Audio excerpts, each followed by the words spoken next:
by President Ramaphosa. Last night, President Ramaphosa made an announcement that the COVID-19 outbreak has been declared a national disaster in terms of the Disaster Management Act, and this is in recognition of its magnitude and severity in our country. Fellow South Africans, as of this morning,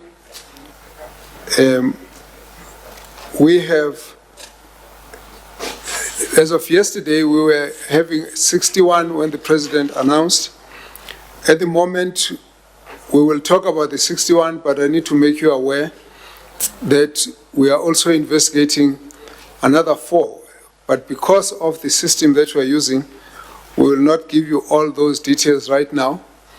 But amongst them are those who are being tested from private laboratories and have to be verified or validated by the National Health Laboratory Services, so that we can then be certain of the outcome. So for that reason, whilst we have 61, we will give you details of the others as soon as they are verified.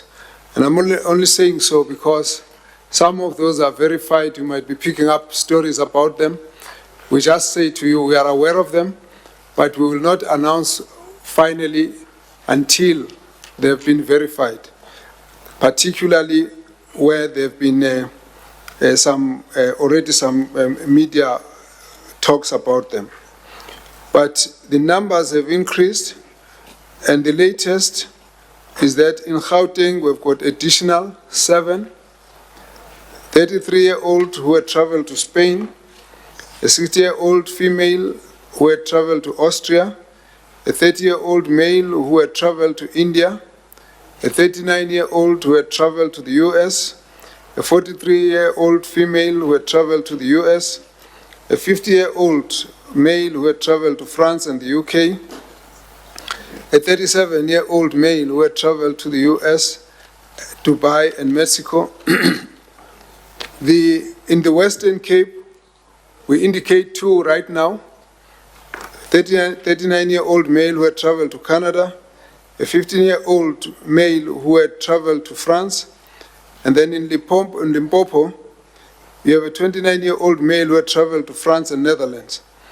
This one is interesting because after we addressed our staff to say we are having no case from China, but they are all coming from Europe, the department then referred one of its staff members who had come from Europe to go to quarantine and was asymptomatic, and then in the process got tested, and the test has come back positive, and is a doctor.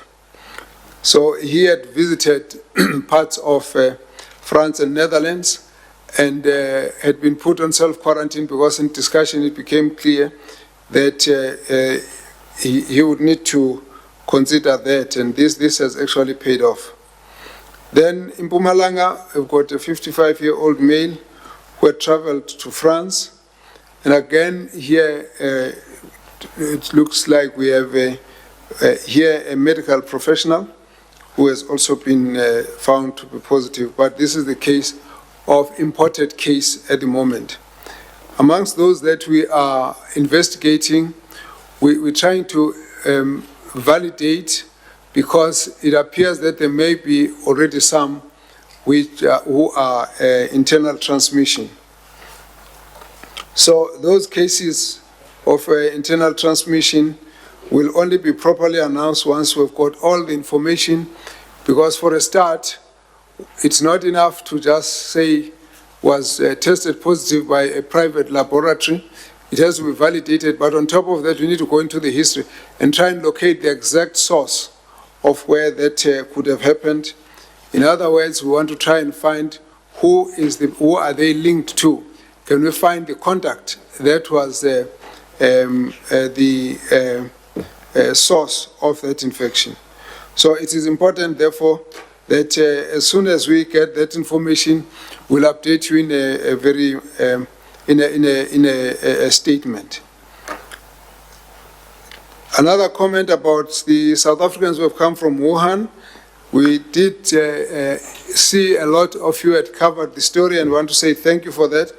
As announced by President, indeed, 114 South Africans were repatriated from Wuhan. Their flight landed on Saturday, and they settled well in the Ranch Hotel in Limpopo. As we had undertaken to ensure that we take all the precautionary measures in this repatriation process, yesterday all these citizens were examined and were tested for COVID-19. We await the results, but our medical team has assured us that they found them to be medically fit and as they conducted the examination on them. 2 citizens had a very slight cough, which they didn't think was significant, but didn't show any other symptoms or any temperature. And so they just took a precaution to get them isolated so that they can monitor them as we await the results. But we are not quite worried about them because we have not really had a strong history from China, and they are not showing significant symptoms, as it were. But we also wish to advise South Africans that when our citizens were boarding from Wuhan, we did medical screening at that level, and that screening was done both by South African and Chinese authorities. Of the citizens that had presented themselves for repatriation, 4 had to remain behind. This is because they displayed some symptoms. It must be highlighted, this does not mean that they have been infected, but this was just done to mitigate the risk of having anyone in the plane that could have had any form of symptoms. So we are not saying that they've got the virus, we're simply saying that on the criteria for bringing them back, we kept saying to the members here that we are only going to bring those South Africans who are displaying no symptoms and no fever and have not tested positive in any way. So we want to therefore indicate that in that system, 4 had that problem, and the Department of Social Development has already been in touch with the families, and so that matter has been dealt with, as it were. Now, the other issue then, of course, what we'd like to say is that the issue around Wuhan is really the least of our concern right now. We're not worrying about them, although there was quite a bit of excitement about it. We really never thought there was a big risk associated with them. It's also important to alert our citizens that individuals with other existing medical conditions, such as chronic lung disease and immune suppression, are more vulnerable and may experience severe symptoms if infected with COVID-19. We put up together teams that are giving us all the guiding information, and they've put to us a number of papers with clear advice in terms of how we deal with this, taking into account the conduct of the disease in other countries. And tomorrow, we're going to be convening a large gathering of clinicians, virologists, epidemiologists, pulmonologists, and the whole team that are involved in the management of infectious diseases to look at tightening and coordinating our response to this particular epidemic. Approximately 15% of those who develop the disease require hospitalization. Most cases, that is about 85%, can then self-quarantine at home and can be treated, or sometimes they don't require much treatment. In this regard, the clinicians observing the patient will make the determination and advise if they view the patient as high risk and therefore requiring hospital admission or can recover from home. We've already got some people who are asking the questions, oh, we hear so-and-so is positive, but why is he still at home? We just need to indicate that only 15% will require hospitalization, and probably 5% will end up with intensive care if that situation does not get any better. So we also want to reiterate, in terms of epidemiological evidence from affected countries, it shows that containment is possible at every early stage, and even then it's difficult, but we need to intervene at an early stage. It's difficult with that, but if you don't intervene at an early stage, then you don't have much chance. That mitigation of risks is eventually the most pragmatic response and should start early. Delayed action could overwhelm the health system. In other words, if we wait until we run into several hundreds and thousands, you're running the risk of overwhelming the health services, because you'll notice that most of the people that we're talking about right now are not requiring admission. But one or two have been in, and we've had a report that they've got other complicated diseases, as it were. But what it means is that once the number goes huge, you end up with the 15% being a large number of people. That 15% can overwhelm your services, especially because some of those on the 85% would need to still be seen on outpatient basis. So we want to make that point as a way of looking at it. It's difficult to give exact numbers about what should happen in South Africa, but we believe that with what we have seen so far, it is important for us to institute additional action. And whilst early action may be unpalatable, especially because sometimes you start the action when people don't really see the disease as being a big problem, it may actually, in other areas, affect negatively the economy or even social life and cause inconvenience, but it's actually the lightest you can do under the circumstances. So we would like to appeal to our people to understand that even if they do not see the disease as severe, they need to know that we need to take extra steps to make sure that we prevent an escalation at that level. So we will therefore be talking a little bit about that, but just to say what it means is that we need everyone to work together. We need all of us as government to operate as a unit. We need to be united, government and civil society, business and labor, churches, traditional leaders. All of us need to be working together. We need to be working together as fellow South Africans, because this requires everyone to play their part and take responsibility to stop the spread of the infection. We do want to acknowledge some of the stakeholders who have come on board to give us assistance. For example, the NGOs who are calling to want to partner with government, we're going to be reaching out to them. We also have the private sector that has offered to assist us in a number of issues, particularly availing certain resources to assist with our mechanisms for tracking, for tracing, and monitoring facilities. It has actually been proven those countries that experience early spikes in the pandemic, these facilities have not been set up, and therefore it becomes important that we deal with those areas, as it were.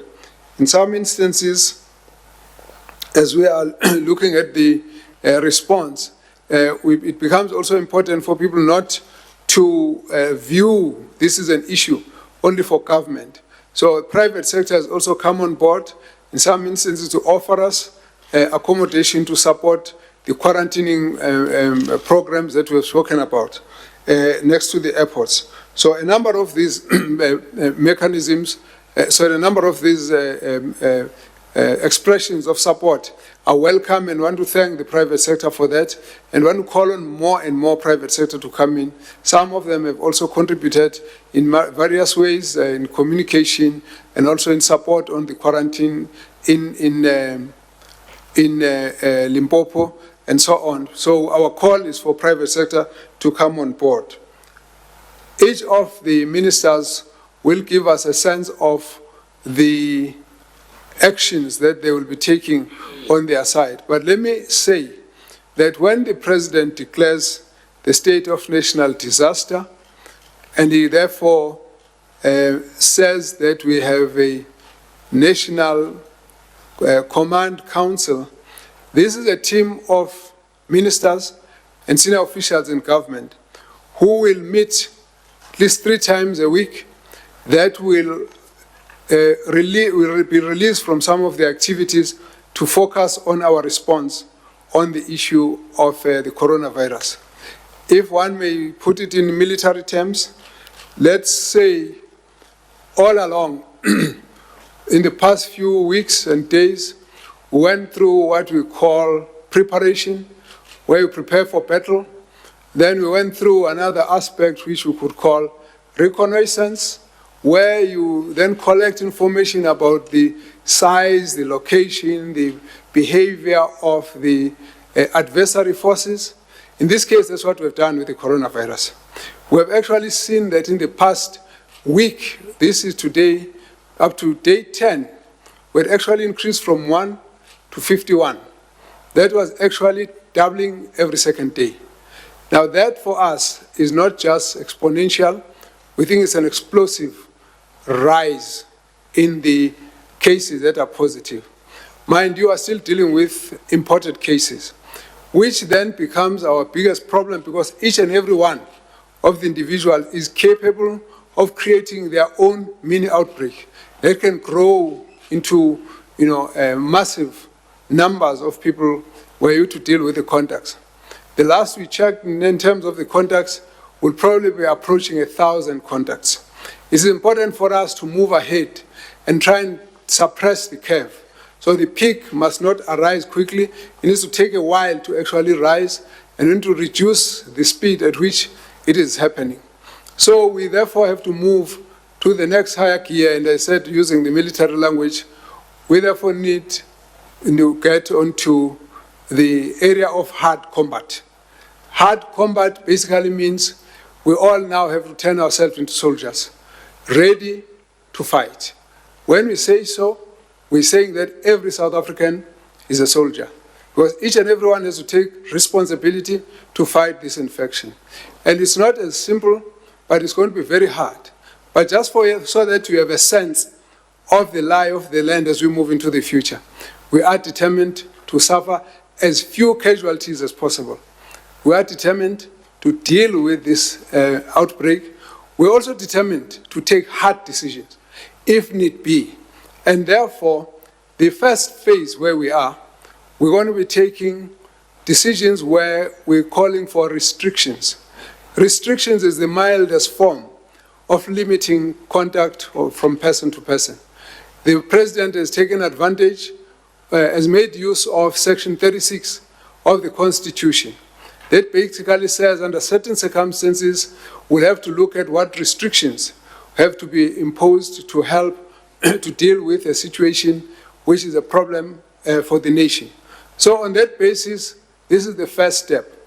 We have to make it work within the next 2 to 3 weeks. If it works, we will see as we monitor the numbers. It means we're going to see that the numbers don't increase as fast or they can be contained, but also it means that it should not spread much further than what we are already seeing. Now that is an important issue. If that does not work, we therefore need to escalate to a higher level. We're not there yet, but I think South Africans need to be aware. When we say we're talking about hard combat, it means hard decisions. When we said people must not panic, we didn't mean that we must just be complacent. We didn't mean that we must do nothing. We meant that we must be focused, we must be determined, and must be united in our action, because only when we are united we are able to deal with this issue strongly. And any outbreak does not get defeated by officials in government or professionals in the hospital. It is a society that changes its behavior, that reduces the harm that such an outbreak would have caused. So if Section 36 restrictions that have just been utilized, utilizing the National Disaster Act, utilizing the declaration of coronavirus as a public health emergency of international concern, we need to escalate. We cannot rule out a need in the future to actually impose a state of emergency. A state of emergency would basically be about tightening enforcement so that certain conduct is restricted, so that we can make sure we close the loophole that will make the virus spread. If that doesn't work, I think you'd have seen in other areas, we also might need to take another step. In this case, between now and that time, we're hoping that the testing, the treatment, all of those issues are going to be ultimately organized on a district-to-district basis so that we've got a full sense of whether in every city, in every district, what is the trend, what is the conduct, what are the numbers of people who have got the infection. And of course, where we think that the situation is getting completely out of control, we have learned from other countries, we've seen in China, we've seen in Italy, that at some point even lockdowns become necessary. So we hope not to get to all of those steps. We're simply saying we just want South Africans to be aware that when we talk about hard combat, we're talking about a number of steps that are going to require commitment and South Africans working together and being united. We need everyone to support, we need everyone to play their role, but we are also saying we've seen that the coronavirus can be defeated. We've also seen that those who defeated coronavirus were united, they were determined, they worked together, they were prepared to take hard decisions. And therefore, that's the way we need to look at it.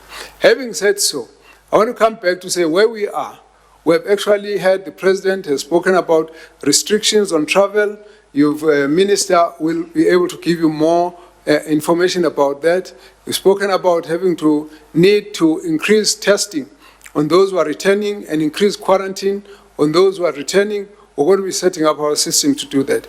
We've spoken about the need to reduce person-to-person spread by restricting numbers of people who are in meetings. Of course, we've got the ministers who actually have got all the information, whether this is music or sports or cultural or religious and so on. They will be the ones who are going to be engaging with those stakeholders at that level.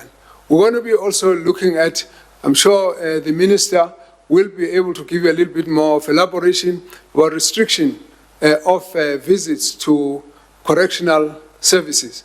We also are going to be asking that our hospitals restrict the numbers of people who are visiting the patients and also encourage them to use masks as they visit the patients in the hospitals. This is all to try and say we're dealing with this issue. At a certain point, I'm sure the ministers will be able to talk about the engagements with the transport sector. The ministers will also talk about the engagement with those in business, in the economic sector. You've got the Minister of DTI, Minister of Small Business, and Minister of Treasury. All of them are here. They'll be able to share some of the ideas about what we're going to be doing as we move into the future.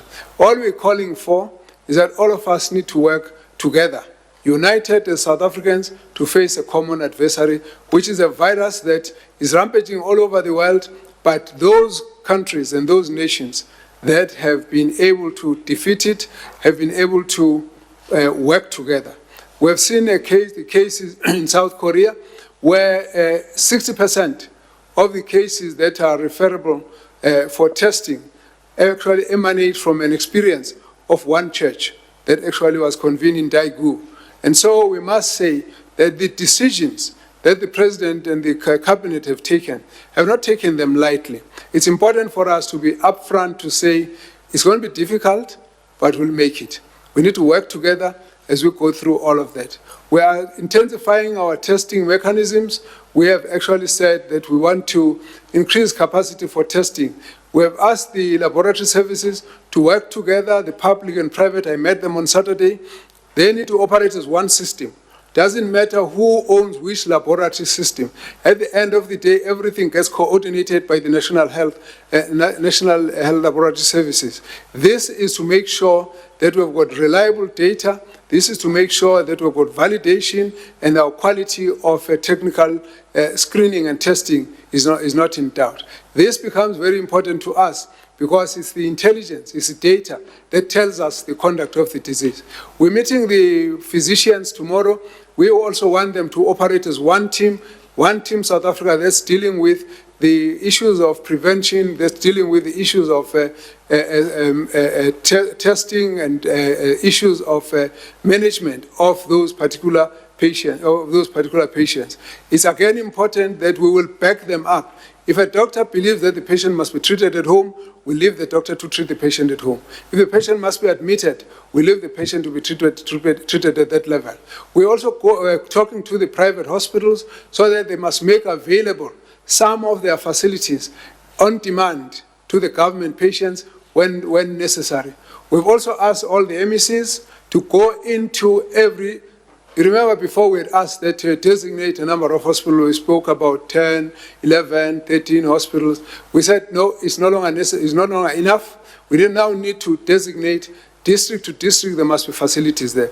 In fact, they need to look at a little bit more of dedicated centers where we'll simply refer patients so that they don't mix with those who are not having coronavirus, so that the numbers, if they increase, they must increase separately from those who have got concomitant diseases that might cause them to be compromised. So we're looking at that. We're also now looking at the high risk of internal transmission. That risk had not reached us, but we believe now it could be setting in. That's the reason why we have to actually work very hard, because the problem of our inequality of our society means that there's one area where at the moment the people who have been found to have the infection are those who had the means, resources to visit Italy, Switzerland, Canada, US. But advantage of those is that you can get them back, you can quarantine them in their homes.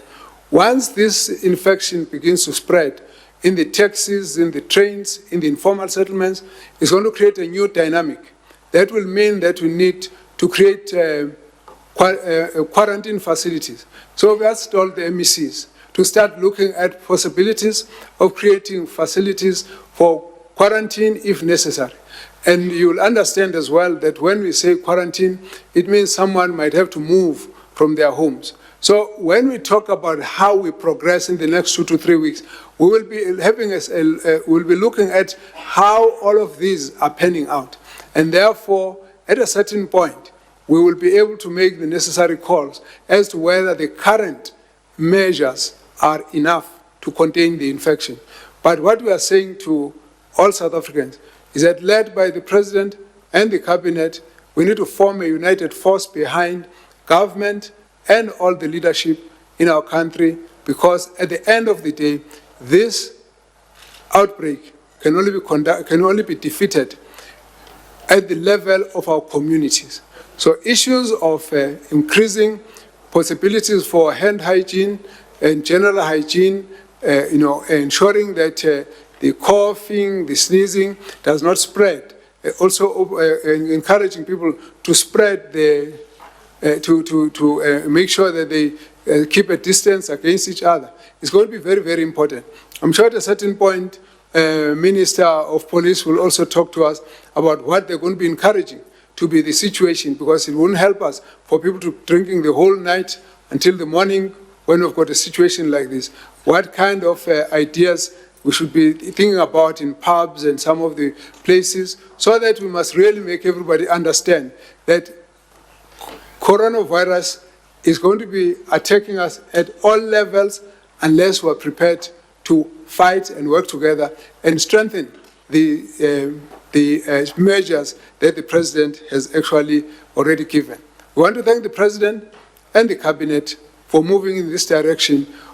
A lot of our professionals have been calling for additional support, and we believe that this goes a long way to dealing with this particular challenge of containment, because containment is a lot more important than actually the treatment of one person who's already got the infection. The disease will burn itself out in about 2 weeks or so, but by that time, the people must be strong enough to survive the infection. And therefore, we need to reduce the numbers of people who get the infection.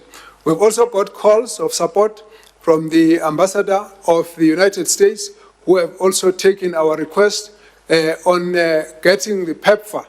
PEPFAR that's been assisting us on fighting HIV and tuberculosis, so that we can actually redirect some of the sources to increase the amount of testing. We have said testing must ultimately be escalated to a point where we should be able to do several thousands of tests in one day. We will need to do that. We also need to be targeting areas where we'll do surveillance testing.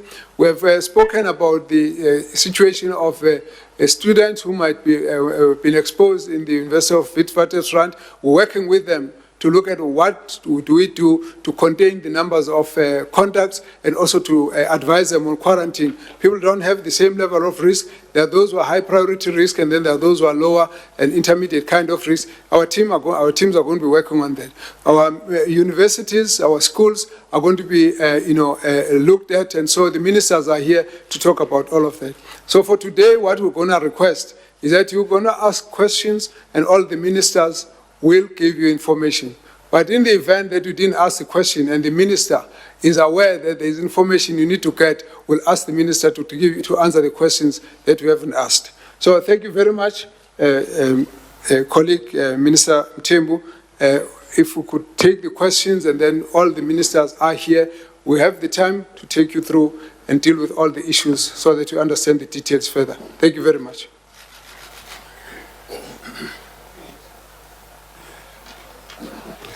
Thank you, Minister. Before we go to the direction, can we request those that, in fact, all departments have got DGs, Director Generals here. All other staff, can we just go out? Anybody, or everybody who's not a Director General, can we all go out, please?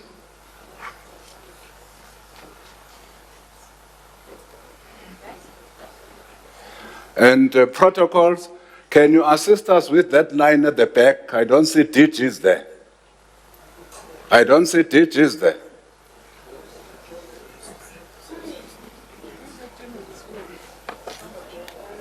Except journalists, of course.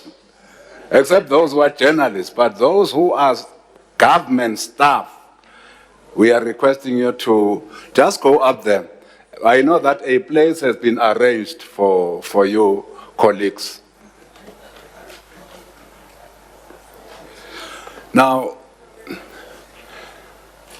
the Minister of Health has directed us to then take questions that will be answered by the ministers who are gathered here.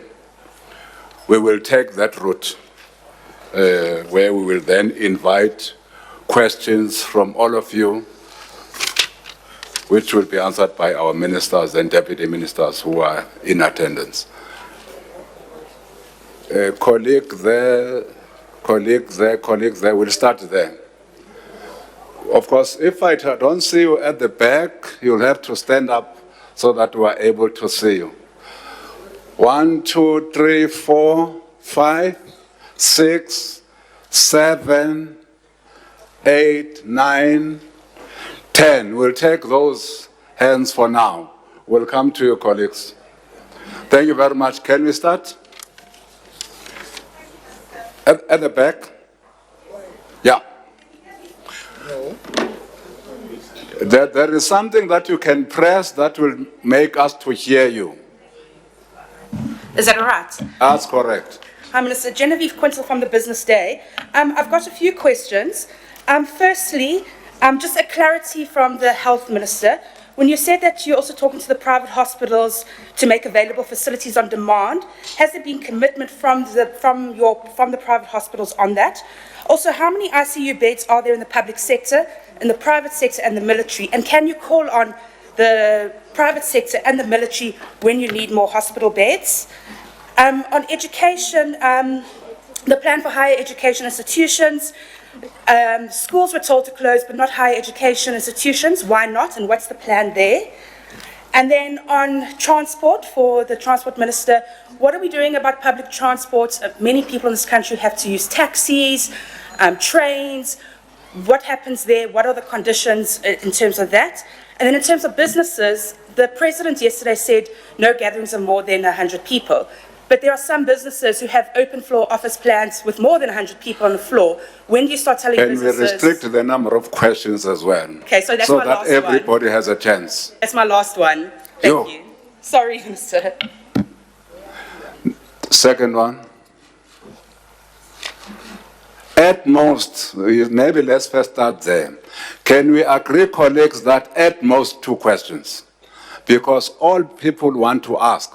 Now, if we are going to take 10 questions, what will the others ask? Thank you very much. The next. Minister of Health, please. CCTV China here.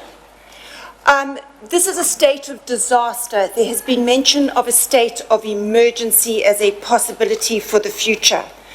This has been a plan that has been in process more than just yesterday. You have been thinking towards the inevitability of this moment. China does set an example of the extreme end of imposing stringent controls.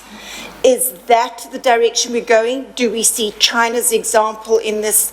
Because Italy and parts of Europe were quite slow in addressing this virus. Thank you.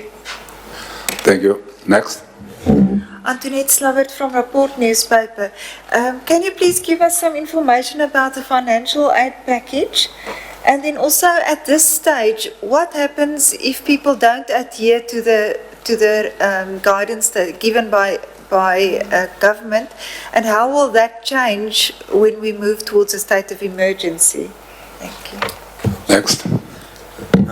Alex Winning from Reuters News Agency. Just to echo Antoinette's question specifically to Minister Mboweni, do we yet have a quantum for the planned amount of additional spending to come from the budget on the measures?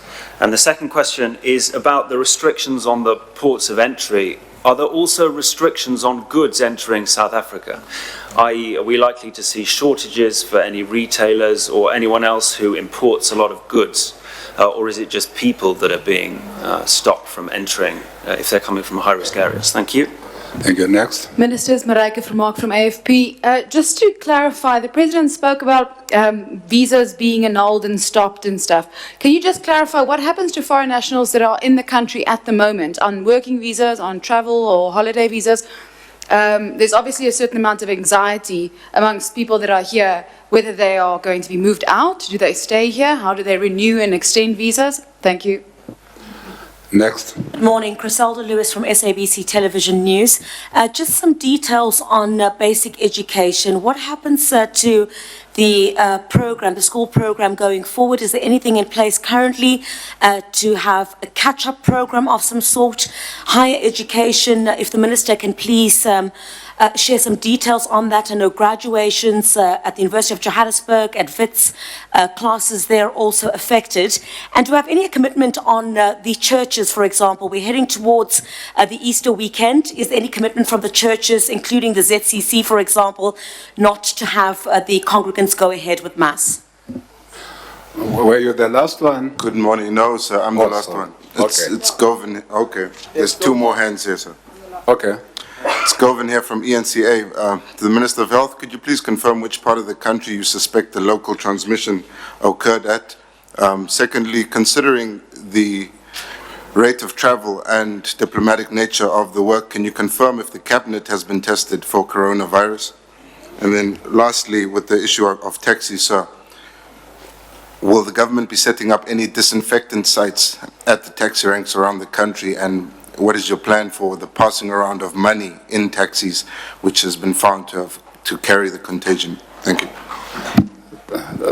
Next one, whom I hope is the last one. Hi, Minister. Atandiwa here from the Mail and Guardian. 2 questions. The Minister briefly spoke about combating hard combat that we have to go into, but I wanted to find out what are the exact skills, and are you guys speaking to community leaders, traditional leaders in high density areas? Because once we hit 100 cases, the growth is beyond just drastic. We've seen in other countries. So I just asking a specific question in communicating to traditional leaders what has been done in that aspect. And secondly, about bed capacity, specifically ICU beds. Because even though we have specific hospitals and places, as you said, once people get critically ill, 15% of those people will need ICU beds. Do we have enough? How many specifically do we have? How many mechanical ventilations do we have? And how many ICU beds are actually free in private hospitals, in public hospitals, and all other hospitals? Thank you. Colleagues, you can answer from where you are because the system is able to satisfy us answering from where we're seated with, instead of coming here. We will start with you, Minister of Health. I thought you would allow the colleagues to come through. Okay. Okay. And anyone who wants to start? Higher education?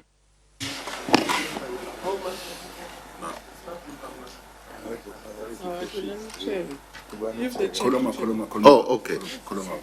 Thanks, colleague Minister Mthembu. On higher education, I just wish to highlight in the light of the questions that have been asked that firstly, what we've done, we have established a COVID-19 team which comprises of the representatives of vice chancellors and college principals, as well as our higher health system and health experts that we've drawn together. I also want to say that I'm aware that events on the ground are moving very fast, and various institutions are making contingency arrangements based on their own situation. But we have agreed on the following, that firstly, we will have to meet with the sector tomorrow morning to actually look at a comprehensive way forward on the situation. But let me highlight what we have agreed upon in the light of what the President had said and the other work that we've been doing. Firstly, we have said that contact in institutions must be limited. In terms of various institutions, only University of Cape Town has actually closed the university by bringing forward the Easter holiday break. What the other institutions like University of Johannesburg Rhodes have done, have suspended contact lectures. And we are encouraging that all institutions should immediately suspend all contact lectures as well as minimize contact among students. But we are not as yet planning a shutdown, because there are pros and cons to actually shutting down the institutions completely. Where do you take the students to? Moving them out of the residencies, and how do we deal with that? That's a matter that we will discuss tomorrow as to whether the situation does warrant the shutting down.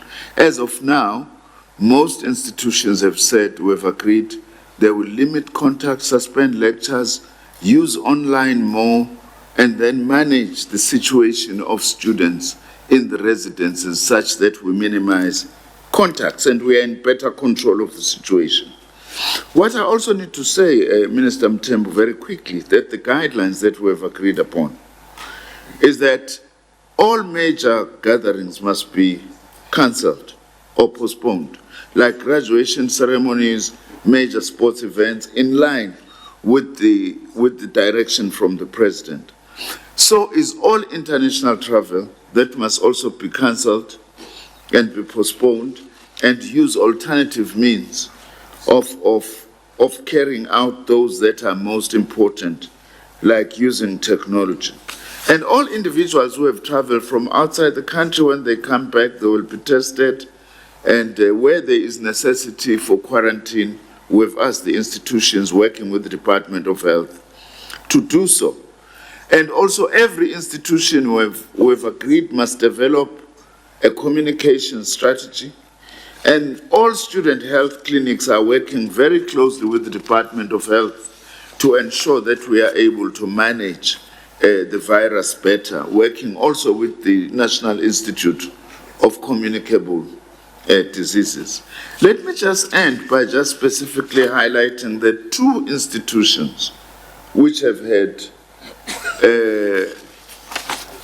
people actually testing positively with the virus.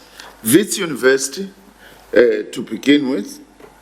Wits has been in discussion with ourselves and the Department of Health on the protocols, and the students who have gotten in touch with those who have tested positively have actually been put under quarantine and to self-isolate at least for 2 weeks.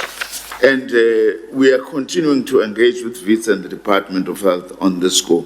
The University of Cape Town has also reported its first confirmed case of the virus.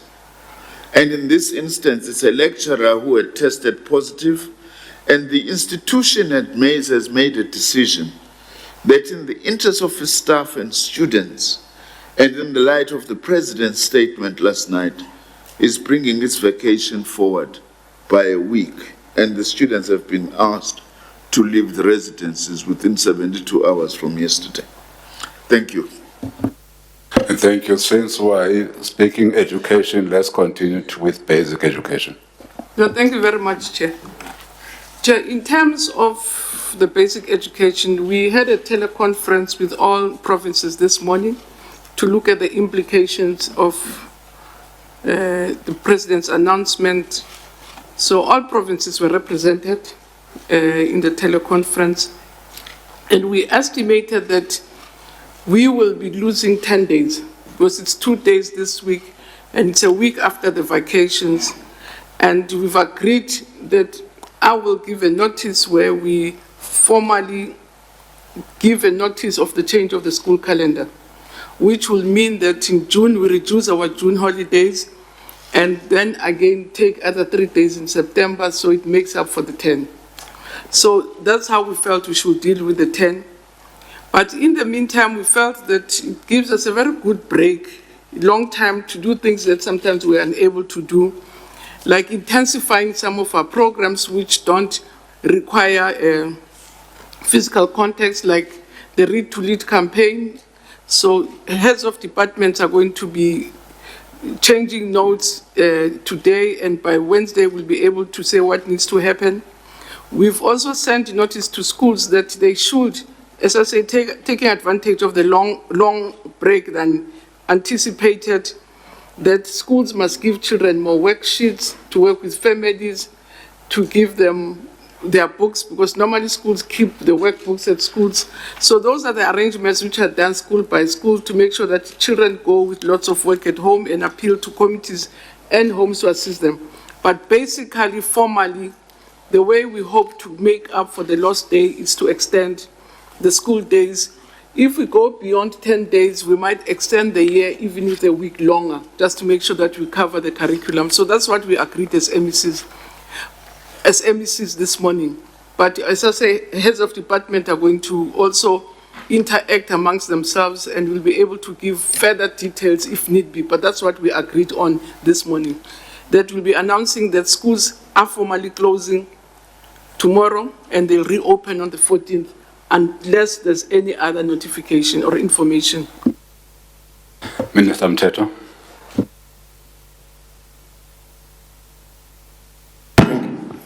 Thank you, Chairperson. You'd realize that the sector, sports, arts and culture, is going to be the hard hit with the measures we are taking, because it thrives on the majority of people attending. So the limitation would have a very big impact, negative one, on the livelihood of the sector itself. Therefore, going forward, the engagement with the private sector, as the President and Minister Mkhize has outlined, becomes very important here. Already the sector has started voluntarily on their own to take some measures, some of them. Some have gone to an extent of ensuring the awareness on the COVID-19 amongst players. If you take PSL, for instance, they've been doing that. We are going to be meeting both the sporting bodies and arts, culture, and arts and culture sector tomorrow to devise means of responding to what we are faced with and beyond, as I said, as it relates to the livelihood of the artists, of athletes, and so on and so forth. So that's where we are. In terms of the regulation, in addition to the National Disaster and Health Regulations, the Safety at Sports and Recreation Events Act is going to be helpful also to ensure that everything is done within the regulation and the Act. Thank you very much. Thank you. Minister Ngabula.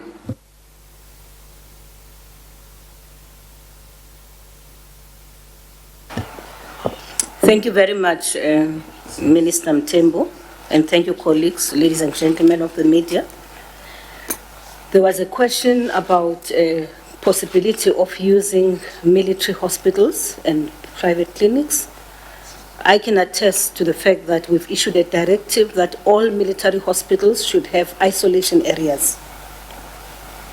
So we will be able to cater for our people, but also if there is a need, the Department of Health may direct some of the people to some of the hospitals we are running.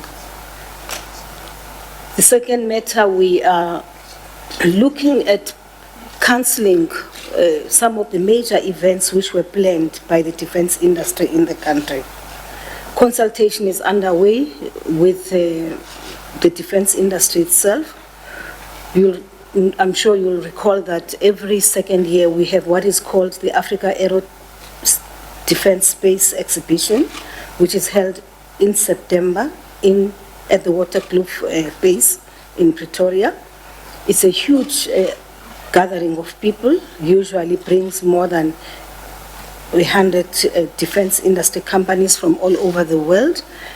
And we are now in the process of consultation about that because we have to shut down because there is no guarantee that by September this epidemic shall have, this wave shall have passed. We've also, like the directive which was issued yesterday by Cabinet, we've cancelled all travels from within the defense sector, not as an industry, as in members of the defense force. We've given a directive that all our bases, because you'll recall that we have big numbers in our bases, sometimes over 1,000. If you look at area like Oudtshoorn, for instance, where we train our army, that's a huge base, and we've given instruction that there should be scans in all the bases, at the entrance of all the bases of the defense force, but also we should supply sanitizers. Of course, we are also encouraging self-quarantine, that once people feel unwell, they should subject themselves. People should take responsibility. It's not going to be easy to go around looking for people who are not well. It is a person, the onus is on the individual to come forward and make himself or herself available for a test. Thank you. I think those are the only issues for me. Minister Pandom, if there's any question for you, none is it. I think there was, except that I'm not aware of Cabinet being tested. At this time, most international conferences have been cancelled or postponed, and thus there has been a fairly insignificant travel, even from a department such as ours, which has a lot of international commitments. There's a significant reduction with respect to international meetings. The visa issue, I think Minister Motsoaledi will speak to it, but I don't think there's a focus on persons who are already in South Africa, except with respect to the past 20 days, but we'll rely on him to respond on that one. Thank you, Mr. Temple. Minister of Finance. Thank you very much, colleague.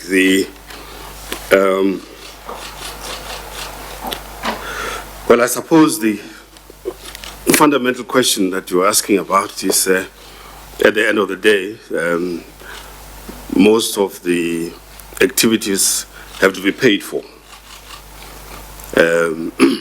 So where's the money going to come from? I suppose that's what you're going to ask. But before I answer that, let me just elaborate a bit about the structural arrangements being made. As you heard the Minister of Health saying that he was using a military analogy. So in the first place, the National Treasury has to be organized itself.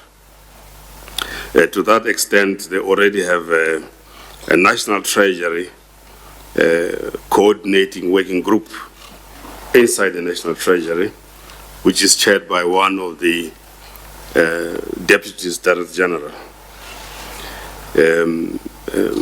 They meet as regularly as they deem fit. It's the first place. Secondly, a structural arrangement between the National Treasury and the Department of Health, National Department of Health. Again, they communicate regularly and meet as when they need to.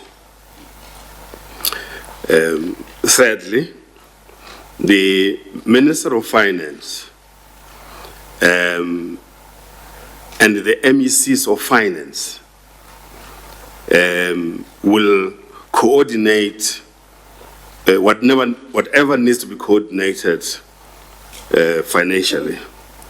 And the MECs of Finance will coordinate with the MECs of Health in the provinces, who in turn are obviously coordinating with the Minister of Health. So this is a structural arrangement in place to make sure that we are coordinated, we are organized, and we are not haphazard, and we are not Bakunonists, Bakunin. So now the financing. We stand ready to do two things. One, there are funds available within the National Disaster Fund, which will be immediately available. I don't want to mention amounts in case prices begin to change.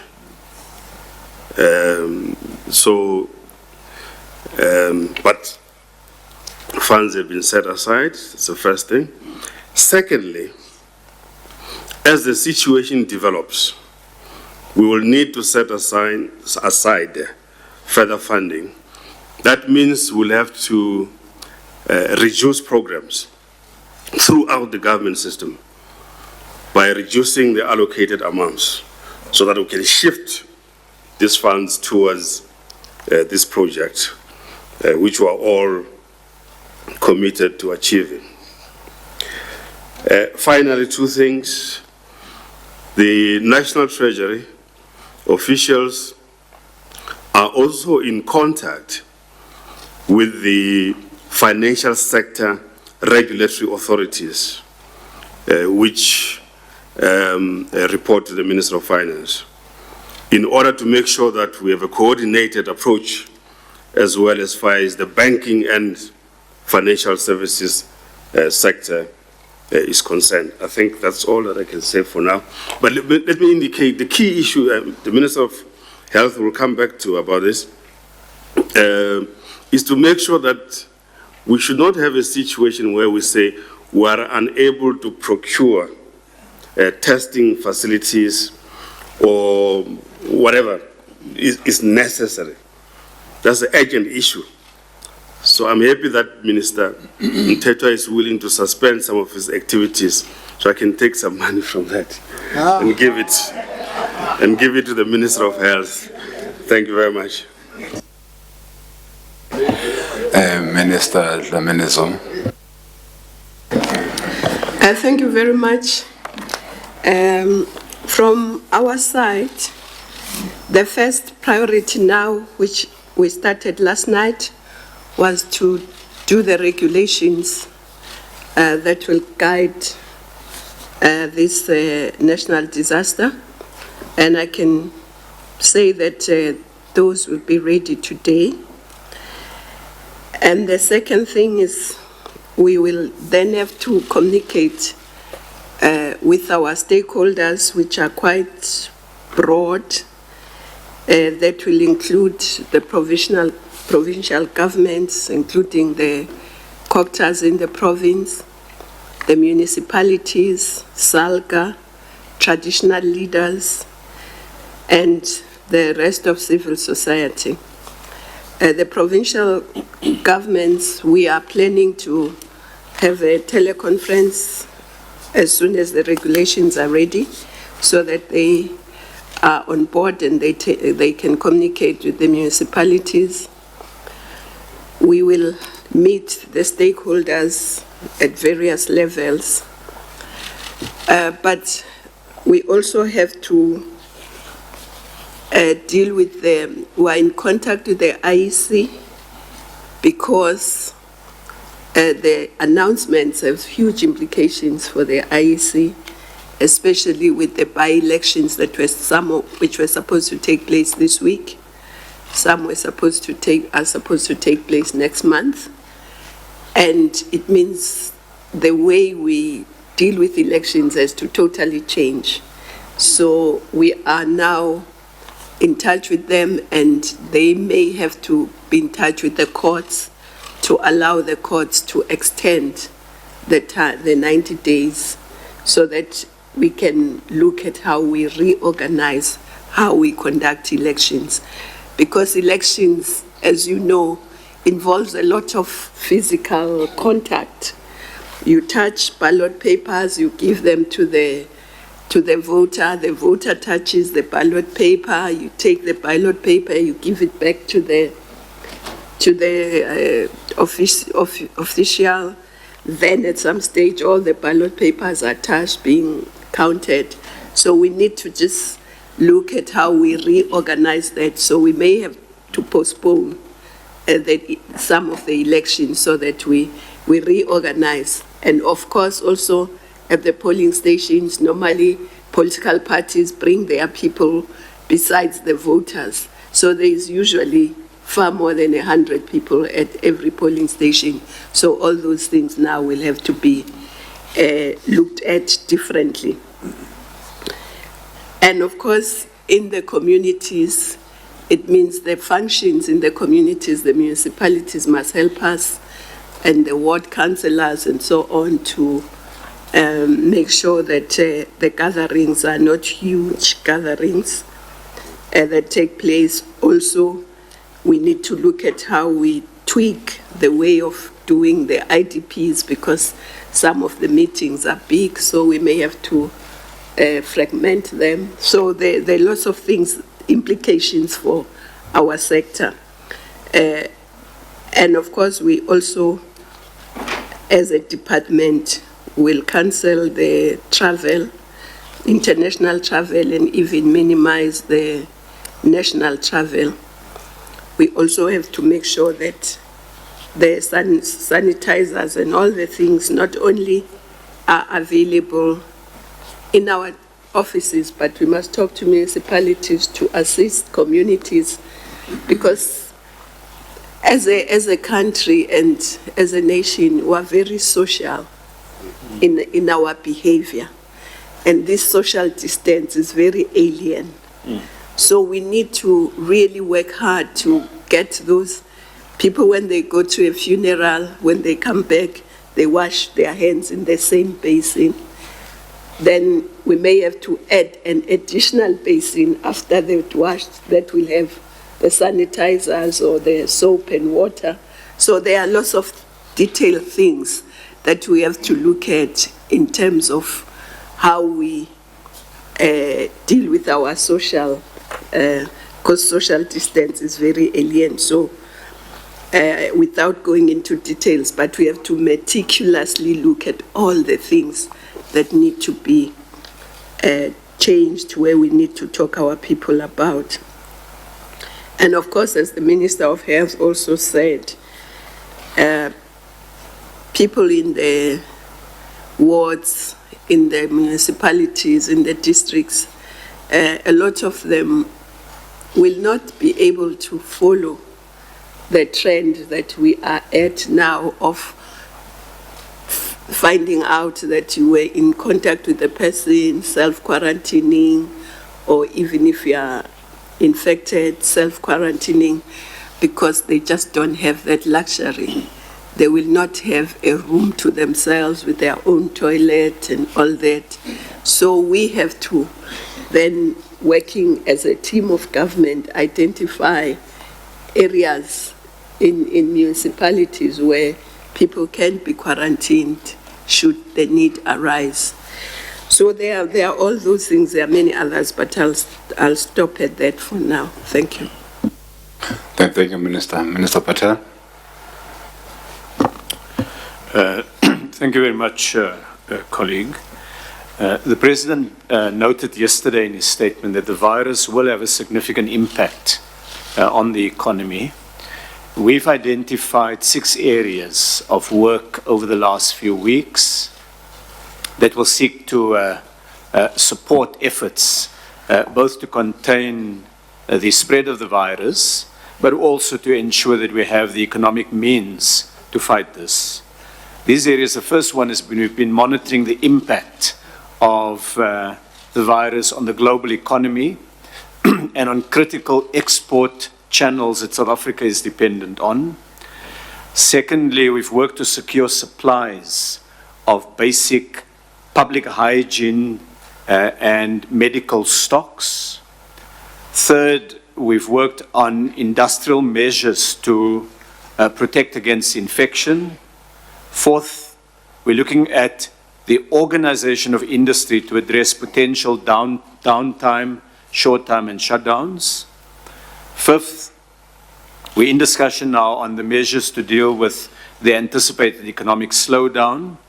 And finally, we're looking at securing supply chains and dealing with disruptions there. At 2 o'clock today, we will be meeting with the leadership of the business community, the trade unions, and various community organizations at a specially convened Executive Council meeting of NEDLAC, where we will seek, together with colleagues from the different sections, to develop common approaches, common communication, and coordinated responses between business, labor, community, and government.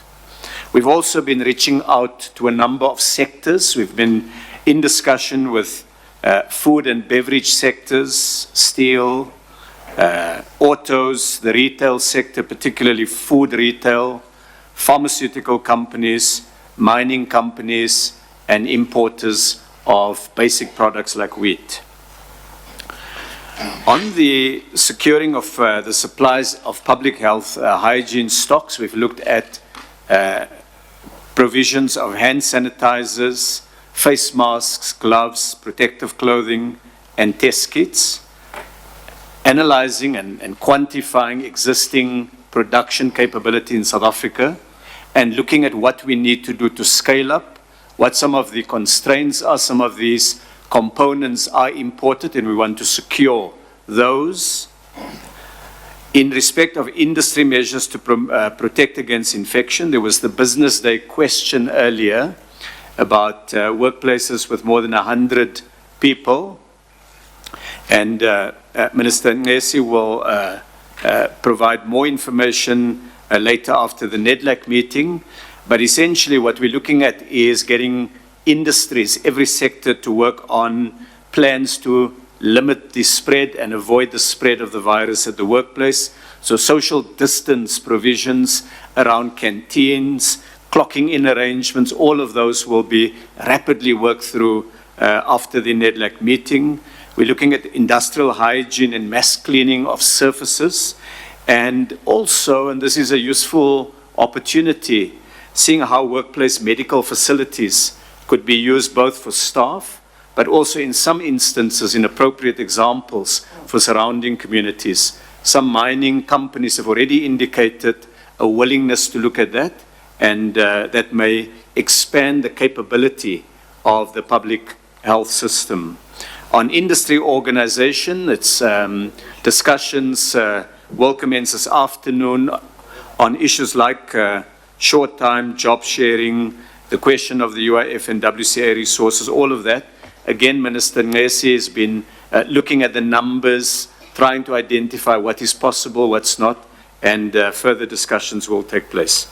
On economic slowdown measures, Minister Mboweni has already indicated that Treasury is on high alert, that they've put together a National Treasury Coordinating Working Group to be able to see when and how interventions can best be made.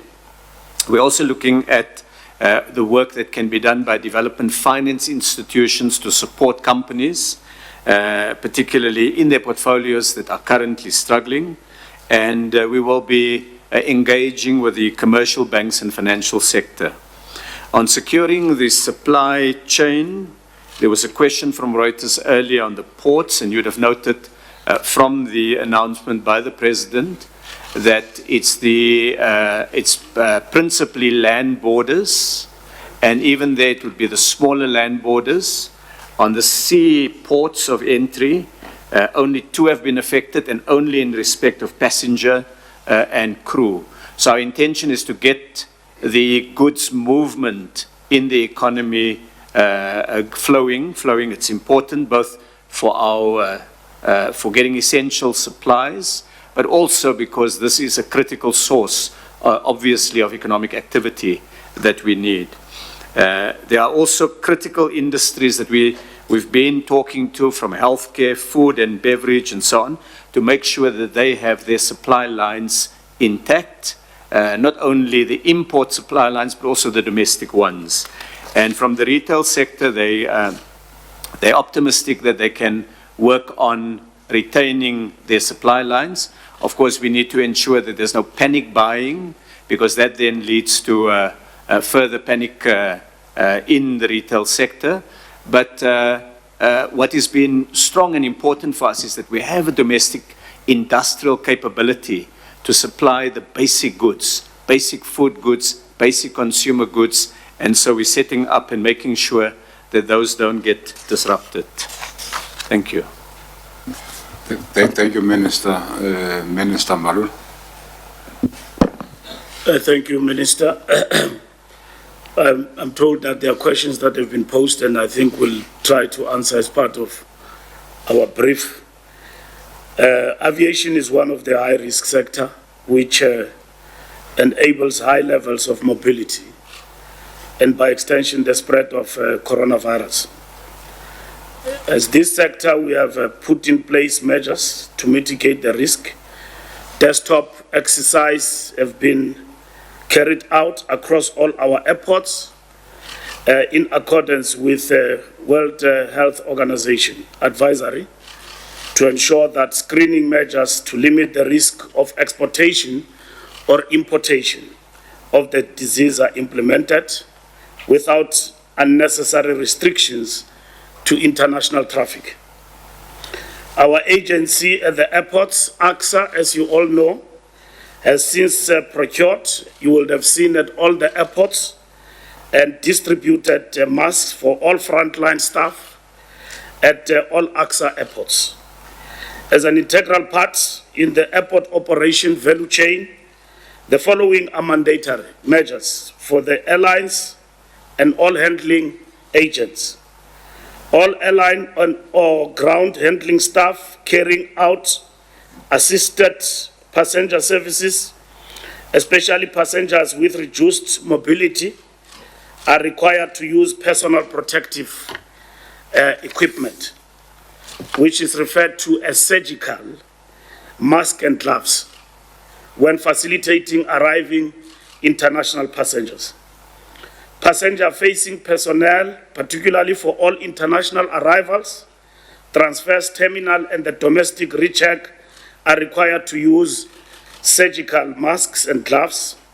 All handling agent staff that are at high risk or contact, including but not limited to passenger escorting, VIP services, facilitation, ticket sales, baggage handling and loading, aircraft grooming, catering services, cargo handling agents, bus drivers and crew transport drivers are also required to wear surgical masks. All passenger buses will require additional cleaning, sanitization measures to be implemented, and AXA will increase oversight in this aspect. Yesterday, the President announced that we are imposing a travel ban on foreign internationals from high-risk countries such as Italy, Iran, Korea, Spain, Germany, the United States, the United Kingdom, and China as from the 18th of March 2020. From a transport point of view, this means no foreign nationals will be allowed from these countries through our ports of entry, which include airports, seaports, and railways. Charter operators will be rerouted to international airports that have the port health capability to manage suspected cases. The following international airports have the necessary capacity and will be ready to handle charter flights: OR Tambo, Lanseria, Kinshasa, Upington, Polokwane, Bramfisher, Kruger, Mpumalanga International, Pilanesberg, Port Elizabeth, and Cape Town. The Civil Aviation Authority has issued guidelines for infection control for all airlines in respect to passenger cargo and baggage handling. This guided by the general guidelines of WHO. In order to mitigate the risk, the Civil Aviation Authority will conduct ramp inspections on all identified high-risk airlines. Your question about public transport, we will engage with everybody and issue instructions. Among others, in our space, we've got PRASA, which will undergo and perform sanitization in all our trains. Of course, the social distancing will affect us en masse in terms of trains and taxis. So that include education in relation to this, but over and above, random testing will be applied in all the taxi ranks and also in the trains, but equally, taxis will also be expected to undergo sanitization across the country. We will engage with all, starting from today, and consolidate our plans that are already in place for implementation after the instruction by the President yesterday. Maritime, SAMSA will immediately operationalize an operational plan for all ships calling at port, and guided by also the International Maritime Organization and the World Health Organization. And you asked the question about will it be people and the cargo? The cargo will not, but people will be not be allowed to disembark. Cross-border transport, we are working with all other agencies in relation to this. Thank you very much. Minister Lolo. Thank you very much, Minister Mthembu. There was no question relating to the intelligence sector, but I'd also like just to speak on a few issues that we have put in place as a department to assist all departments and government in general in trying to stem the tide on the rise of this virus. We met this morning to look at a few things, including the capacitation of our Border Intelligence Unit, which will work very closely and always does work very closely with the Department of Home Affairs. I think we're going to need more people that will be able to analyze and disseminate information timelessly to both the Border Management Agency, but also the airports and other ports. We have, the President announced yesterday the establishment of a National Command Council, which of course will have a command center. And we have put in place a process of ensuring that our National Communication Center starts with the process of identifying systems that would put in place in the form of secure communications to assist the National Command Council. We are members of the Non-Proliferation Council, which is administered by the DTI. This morning, we also worked on the capacitation and activation of this unit, and then we'll provide information, which information we'll provide to NICOP, which will then be disseminated to other departments. This unit is capacitated by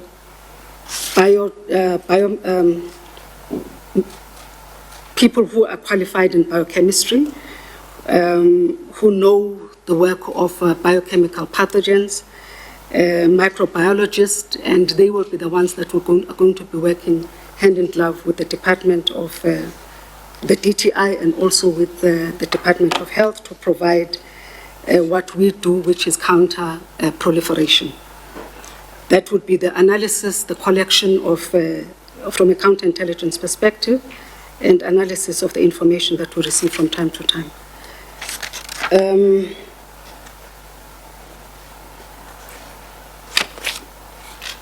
We will also look at the tools, the variety of tools that we will utilize to get the most accurate picture of the spread and impact of the virus, working together with the Department of Health by putting in place your signals intelligence, your human intelligence, and your scenario mapping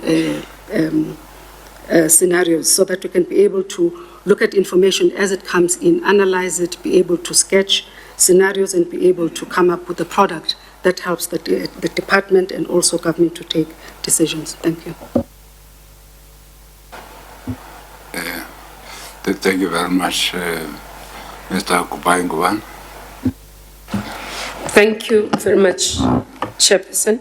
There were no direct questions to us, but I think as a sector we need to indicate that we have taken heed in terms of the postponement of the major events in light of the 100 people. I did indicate that we met with the sector last week. This morning we also touched base, and the message that the sector is sending from through the minister is that they do understand, and I know a lot of people have been trying to understand what is our reaction, is that we do understand as the sector the measures that have been put in place and in support of the measures, and to show that they have committed to providing some of their facilities through to Minister of Health so that they can be checked for the suitability in case they are needed either for quarantine or for any other measures. So the sector is coming on board. Another issue that I need to highlight, Minister Mthembu, is that we as a sector or as the department, we host Tourism Indaba, which is an event that has major participants globally with more than 8,000 participants. We are now officially postponing the event, which was meant to sit in May. We will announce the date to a later date after we've been able to finalize our post-corona strategy. Thank you. Thank you, Minister. Minister Mzwaledi. Thank you very much. There were two questions directed to Home Affairs. The first is about the land ports of entry, and the second is about visas. Now, I received a message this morning from my colleague who is here on the main table, Minister Patel, wishing to know the ports of entry because ministers of trade and industry are nervous. They wanted to know which one. I want to mention right from the beginning, what we are doing at the ports of entry has got nothing to do with commerce whatsoever, with trade and industry. That's not going to be affected in any way whatsoever. We have got 72 ports of entry in the country. 53 are land ports of entry. 11 are airports, which Minister Mbalula has mentioned here. 8 are seaports. Now, the 11 airports, there's going to be no change whatsoever, just heightened vigilance in terms of checking the people who are coming in and out. But we are not tampering with them. The 8 seaports, we are tampering with only 2. The other 6 will operate as they were. We'll tamper only with Saldanha Bay and Mossel Bay, only in as far as passengers and crew changes are concerned, meaning there will be commercial activity at Saldanha Bay and Mossel Bay, like all the other 6 which are remaining. The only difference is that we'll no longer allow passengers to disembark at Saldanha Bay and Mossel Bay.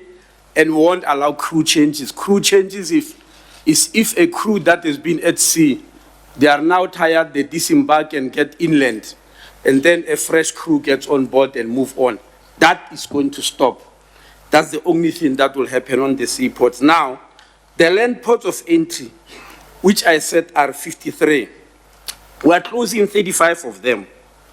Now, all these 35 have never had any commercial activity whatsoever, anywhere. And it was only a movement of people, pedestrians and cars. And because our aim is to stop the virus from moving through our borders, so we can only stop people, not goods. The second thing, the second criteria which we use to select these 35 ports is that they had never had any presence of Department of Health, Port Health authorities, meaning that they don't have any capacity to check anybody for health, for temperature scanning and all that. In fact, the 35 ports, out of the 7 entities that you usually find at the ports of entry, they only had 2. They only have police, SAPS, and Home Affairs. They never had any other. There was no customs and no agriculture, no environment. So these are the ones that we are going to close. Now, there will be 12 border posts of entry which will be closed between us and Botswana. It means 5 will remain operating because there were 17. We'll close 9 border posts with Lesotho. It means 5 will remain operating because we had 14. We'll close 3 border posts with Mozambique. It means only 1 will remain operating because we had 4. We will close 5 border posts with Namibia. It means only 2 will remain operating because we had 7. We had only 1 border post with Zimbabwe. That's by Bridge, and we'll never close that one, of course. There is a total of 1,400 Home Affairs officials in all the 72 ports of entry. And these 35 account for only 90, and they will be redistributed throughout the other ports of entry. So maybe I need to mention specifically about Bait Bridge before you ask me questions, because I suspect they are coming. It's the only border post we had with Zimbabwe, and we can't close it because it's a gateway to the rest of our continent. There are 124 officials there. We'll send 20 extra officials from this 90 from the closed border post. And then the remaining 70 will be distributed to the remaining 17 border posts, but with special focus on Lebombo, the only one that will be remaining with us in Mozambique, but also with Oshhoek. One of the remaining 5 with Eswatini is the main one, and also with Maseru and Fixback, part of the remaining 5 with Lesotho, both Maseru and Fixback, and then Kopfontein, part of the remaining with Botswana, but this is the main one. So that's what will happen with ports of entry. The important take-home message is that all of them were not commercial ports of entry. We only stopping people and cars, that's all. So the issue of visas is going to work this way. In fact, the only way to stop people from, the only legal way to stop people from the countries that were mentioned by the president is through the visa regime. Now, this is how it's going to work. The countries that the president has mentioned, which we are focusing on, are 8. Out of these 8, 6 of them used to come to South Africa visa-free. They never needed any visa. It is Italy, France, Germany, USA, South Korea, and the UK. They needed no visas to come to South Africa. So this move will mainly affect Iran and China. They needed visas all the time to come to South Africa. So there are 2 things that are going to happen with visas. As the president has said, we're going to revoke the visas already issued. Between January and February, we've issued 8,339 visas to China. This will be revoked. And in the same period, January and February, we've issued 429 visas to Iran, and this will be revoked. Now, the remaining 6 countries which used to come visa-free, we will now start requesting visas from them. And it's through these visas that will control their movement in and out of the country. That means we'll start asking for visas from Italy, from France, from Germany, US, from South Korea, and from the UK. Now, from the medium risk countries, which are 3, as the President has mentioned, Portugal, Hong Kong, and Singapore, we will also ask for visas. But the main difference with the others is that it will be sort of not a very tight requirement. The only thing we'll ask during their application for visa is to ask for a health certificate, really. That's why we'll need a visa, just to make sure that because they come from medium risk countries, they've been tested. We understand these countries are testing, and they've been given the certificate that they are clear of the virus. Basically, that's what will happen. And the question, I think, which Minister Naledi Pandor has already answered, for people who are here inside the country, who are on study visas, who are on work visas, etc., are not going to be affected in any way. They will be handled in the same way that Department of Health handles all the other South Africans, because they are living with us, they are socializing with us, they are doing everything. They are part and parcel of the population of South Africa at the moment. Nothing will happen to them. Things will only change if they start going home, and home is one of these countries that I mentioned. Then new things will start sweeping in. Lastly, from Home Affairs, in order to make sure that we follow the trail of all the people from the high-impact countries that will be coming to South Africa, we have what is called advanced passenger process, which I think is important for me to explain. It's an offshore immigration control. It allows us to decide who must come into South Africa or not. This has been working, maybe without the knowledge of many people, it has been working for 24 hours. Any plane that leaves any airport in any part of the world, before they leave, they give us a list of passengers who are on the plane, and before it leaves, to see if we accept that they must all come to our country. If anybody has been flagged by Interpol, etc., we say no. I'm sure many of you who have been in a plane will remember that just before they close the doors, there is a gentleman or a lady who will give a list to the pilots there. That list has got all the names of the passengers. It's sent to us electronically before the planes leave. If there's somebody we don't like there, we'll tell them that no, so-and-so mustn't come, and they'll offload that person. Yes, that advanced passenger process has been there in Home Affairs, right from, I think it has been prepared for the World Cup. So we have got it. So what we have done is that from Saturday, we have selected a team of 6 people. They work in terms of 12 hours. Once the plane leaves, the advanced passenger process will have allowed the plane to leave and come here, but it will have given us the list of passengers.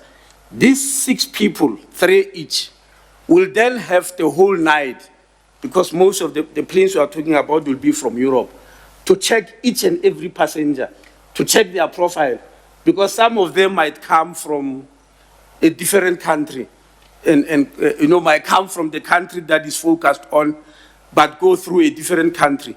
So this team will check. By the time the plane arrives here, we'll be knowing the profiles of each one of them. We'll be knowing which passenger we must go and check very carefully. Thank you very much. Thank you, Minister. Minister Lamula? Thank you very much, Minister Tembu, and all the colleagues present here. I will speak on two issues. Firstly, on justice, because we are also responsible for constitutional development. I will also speak with regard to correctional services. The first one with regard to the Constitution is that the President's announcement affects the rights of South Africans, and it is done in terms of the Constitution. And this announcement, in terms of the Constitution, in terms of Section 36 of the Constitution, which is the limitation clause, it does provide for the limitation of rights. And it says that in terms of the limitation clause, rights listed in the Bill of Rights may be limited by law of general application, where the limitation will be reasonable and justifiable in an open and democratic society based on dignity, equality, and freedom, and taking into account all relevant factors, including the nature of the right, the importance of the purpose of the limitation, the nature and extent of the limitation, the relation between the limitation and its purpose, and less restrictive means to achieve the purpose.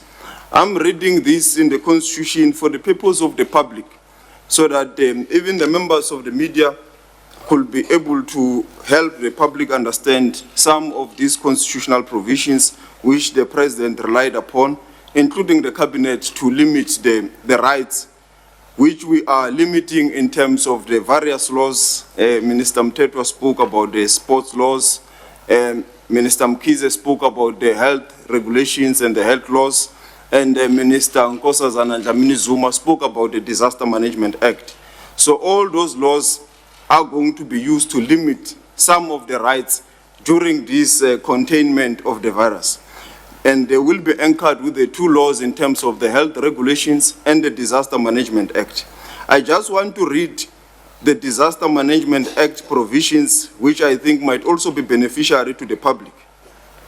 The Disaster Management Act states that the invocation of the national disaster provides the executive with far-reaching powers to manage a national crisis in the country, including the power to make regulations or issue directions or authorize the issue of directions concerning the release of any available resources of the national government, including stores, equipment, vehicles, and facilities, the release of personnel of a national organ of state for the rendering of emergency services, the implementation of all or any of the provisions of the National Disaster Management Plan that are applicable in the circumstances, the evacuation to temporary shelters of all or part of the population from the disaster-stricken or threatened area, if such action is necessary for the preservation of life, the regulation of traffic to, from, or within the disaster-stricken area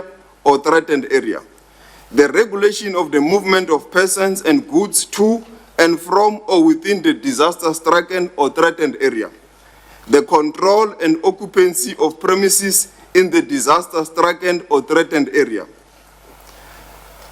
the provision, control, or use of temporary or emergency accommodation, the suspension or limiting of the sale, dispensing, or transportation of alcohol beverages in the disaster-stricken or threatened area, the maintenance or installation of temporary lines of communication to, from, or within the disaster area, the dissemination of information required for dealing with the disaster, emergency procurement procedures, the facilitation of a response post-disaster recovery and rehabilitation, other steps that may be necessary to prevent an escalation of the disaster, or to alleviate, contain, and minimize the effects of the disaster, or steps to facilitate international assistance.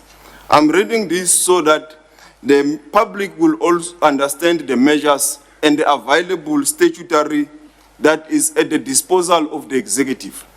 And as we speak, as Minister Dlamini said, we are currently developing the regulations that are going to be promulgated as urgently as possible, that are going to govern all the issues that are stated in the Disaster Management Act, that are going to further limit some of the rights that people are currently enjoying, as is necessary, as per the advice of the Department of Health.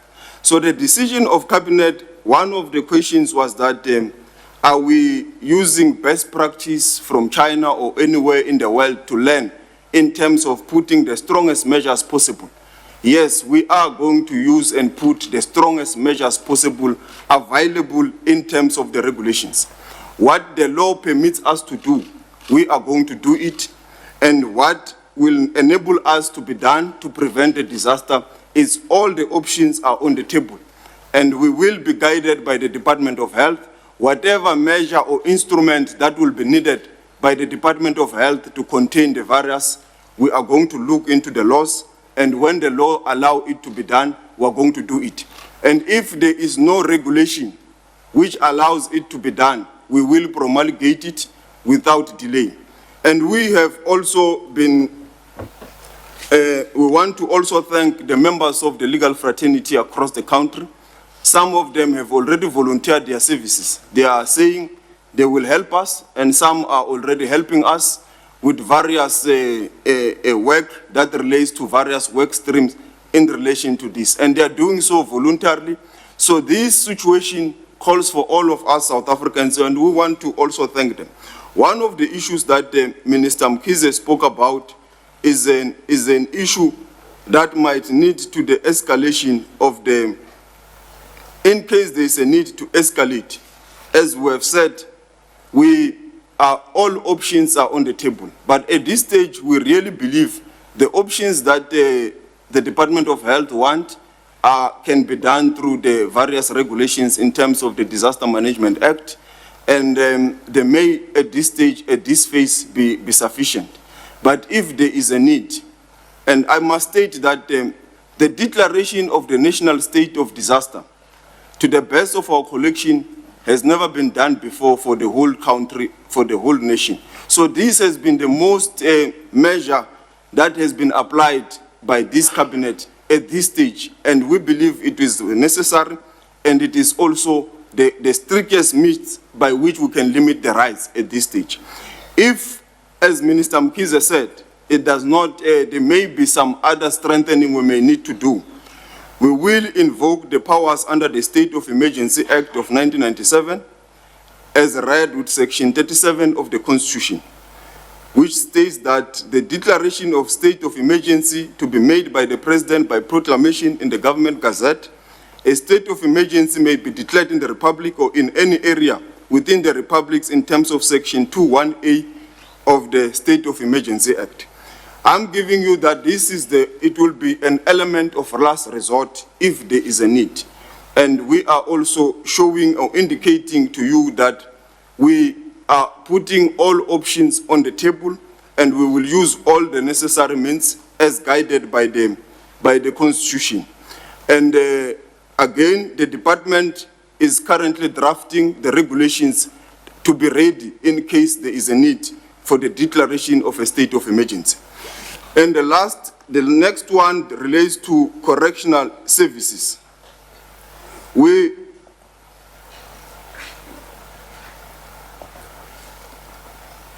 You will pardon me, Mvelase. I'm just trying to get the... They say I must talk from my heart. I don't want to do what we used to do in the youth league. Because upon arrival in government, they told me that, yeah, you must read from a script. You don't just talk. So let me just, I got this thing now, Velase.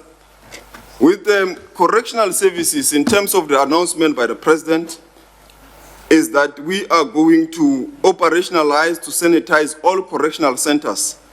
In this closely monitored and managed by COVID-19 Special Task Team, in liaison with the Department of Health, all the facilities will be sanitized across the country. And as we are speaking, the process has started to ready the facilities that after 30 days, they can be able to now begin a process of allowing visitors, of allowing other people from outside to come in. we have got, as we speak now, as from the 13th of March 2020, the inmate prison population of South Africa is 154,223. So it's a huge population which we cannot take any risk on. And thanks to the President's foresight, when he did the remission in December, we had an overcrowding of almost 37%. But as we speak today, the overcrowding in our cells is 23%, and the department is ready, will be able to contain and manage anything inside the cells in terms of testing, in terms of isolation, in terms of any measure that is needed. One of the issues which we'll have to engage with the members of the judiciary is that these stringent measures may affect the court, because some of the inmates may need to go to courts may need to consult with their lawyers, who are not currently may not be able to access them. So we are in engagement with the judiciary. We will further have a meeting with the leadership of the judiciary and also of the legal fraternity to see how do we mitigate these factors so that the courts are still able to operate, the inmates are still able to go to court and come back, and we are able to isolate them and all that. So there will still be further measures that we'll need to take so that when they go to the courts and when they come back, there is a kind of procedure that we'll have to undergo. And this we are doing in consultation with the Department of Health so that they advise us what are the measures. The other measures that we are looking at is about the new or incoming inmates who are coming in who are newly sentenced. How do we isolate them and ensure that they don't come closer to the ones and after the issues of testing and when we are clear, how do we integrate? The other part relates to remand detainees who from time to time may need to go to trial and all that.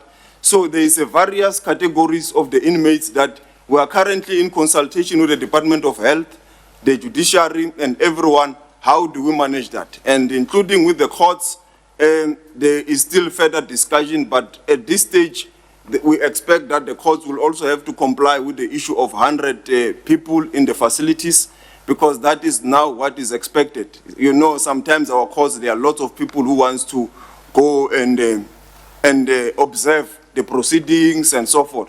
So we will further develop measures with the judiciary and the legal fraternity and all the stakeholders that will also help us to ensure that only those are necessary to be in the courts are in the courts. Thank you. Minister Nkosi. Thanks, Minister Mthembu. Minister Patel has already indicated that this afternoon we're meeting with the NEDLEC stakeholders to look at the impact on the labor market and the measures which have to be taken. And but what we'll be doing there will be, amongst others, reminding both the employers and employees to fully comply with the measures which have been outlined by the President, and also adhere to the guidelines issued by the Department of Health with regards to the promotion of high levels of hygiene and in the workplaces. And Minister Mkhize has reiterated that all sectors have responsibilities. So we want to remind the employers that they have a legal duty of care towards the employees. Both the Occupational Health and Safety Act and the Hazardous Biological Agent regulations place a responsibility on the employers to take extreme measures to protect health and safety of the employees. So the employers, therefore, are required to undertake a number of measures. But we can't talk about those measures until we've had discussions with the various stakeholders and also listen to their proposals. But we will impress upon that employers are required to provide employees in terms of health and risk assessment with the necessary protective equipment they are required to put in place, or even systems to deal with the outbreak, as well as include all mitigating measures that have to be put in place and until the outbreak has been dealt with. We will also be discussing with them in instances where employees are required to be quarantined as a result of having traveled into the different countries or coming into contact with the virus. Well, various types of leaves, we are going to be talking about them, which will be utilized in this instance, and talk about any other extraordinary measures which we will have to do if it's necessary. Again, in line with the provisions of the compensation for occupational injuries and diseases. If employees contract the COVID-19 during the course of performing their duties, they will have to be compensated. We will be talking about all those issues. And as Minister Patel has said, the impact of the pandemic on our economy cannot be undermined. But we will be dealing with this matter seriously, case by case, when we are talking to the companies, and we are going to be appealing for cooperation with everybody, and together with the trade union movement. Thank you. Minister Kwena. Well, nothing much, except that the management and us, we want the safety of our members that are at the front desk. We'll be taking measures to make sure that they are safe themselves, those that are in the community safe centers, because they will continue to be in contact with the community out there. Even if they're in hundreds, by the time the day ends, there might have been thousands, but coming in those pieces. So we need to really take care of them. The second one, we're still looking after crime. Definitely, we're not going to deviate from that one. Knowing very well that we don't have to have a very close social contact, but if we arrest you, unfortunately, we can't arrest you through the email. We'll have to be there. So it might still happen in the execution of our duties. It doesn't mean that because we don't have to come close to you, we won't come close to you. That's that. So we'll continue with that. There are other measures that have been taken. eThekwini, we have spoken with eThekwini municipality of stopping the breathalyzer. Stopping the breathalyzer doesn't mean we stop checking you that you are drunk. That will continue. We'll go straight to a blood test. There will be nurses and doctors on the field where we have roadblocks and make sure that that continues. It happens. The fourth one, the Minister of Justice raised the issue of limiting the rights on this one. You might not have a luxury of asking us the search warrant because the matters are urgent. We are working on the disaster environment, so we might limit that when we need to act and act quickly. The last point on those limitations is that even if you do have a trading license of alcohol, this Disaster Act tells us that we might stop it, the movement. So we'll work hard on stopping the movement of alcohol. These places, usually they become very much carefree in the social distance, social working together. People, they come together, they dance together, they do everything together there. We might have to really work hard on it, whether we are licensed or unlicensed. Actually, what we'll encourage when we speak with the people that are trading there is that we encourage the takeaways rather than people coming there and dance together like the video I saw. They were dancing in one club with one hand here, but they're still shouting. I don't think that helps much. Because the distance is very close, but they are dancing together. So those are the things that we'll be looking. And with the regulations, we'll make the input on the regulations, working with those things, limiting ubumnandi. We'll work hard that ubumnandi is there, but not at the expense of health and life going forward. Thank you very much. Minister Zulu. Thank you very much, Chairperson. Well, we are responsible for social welfare of South African citizens in general, and therefore, in a case like this, we still have some citizens who are outside of the country. So we'll be looking out for those who are in distress, working together with the Department of International Relations. There's 4 particular cases of those who could not board the plane. I can imagine the pain having been left behind, but we are in contact with them. They are in good space, but also we've been in contact with the families of those 4 who were left behind. As a department, we have under us what we call the Disaster Relief Fund, and therefore the announcement that was made therefore enables us to look at what support we need to do in terms of supporting our communities. We do render statutory services such as counseling services to infected and affected persons. We render integration and reunification of the persons who have been isolated or placed under quarantine to prevent this stigmatization, and I think that's one of the things that's going to be something that we monitor. When those who have come out of the quarantine, we have to assist them. We also monitor behavioral change of persons declared healthy through the random screening.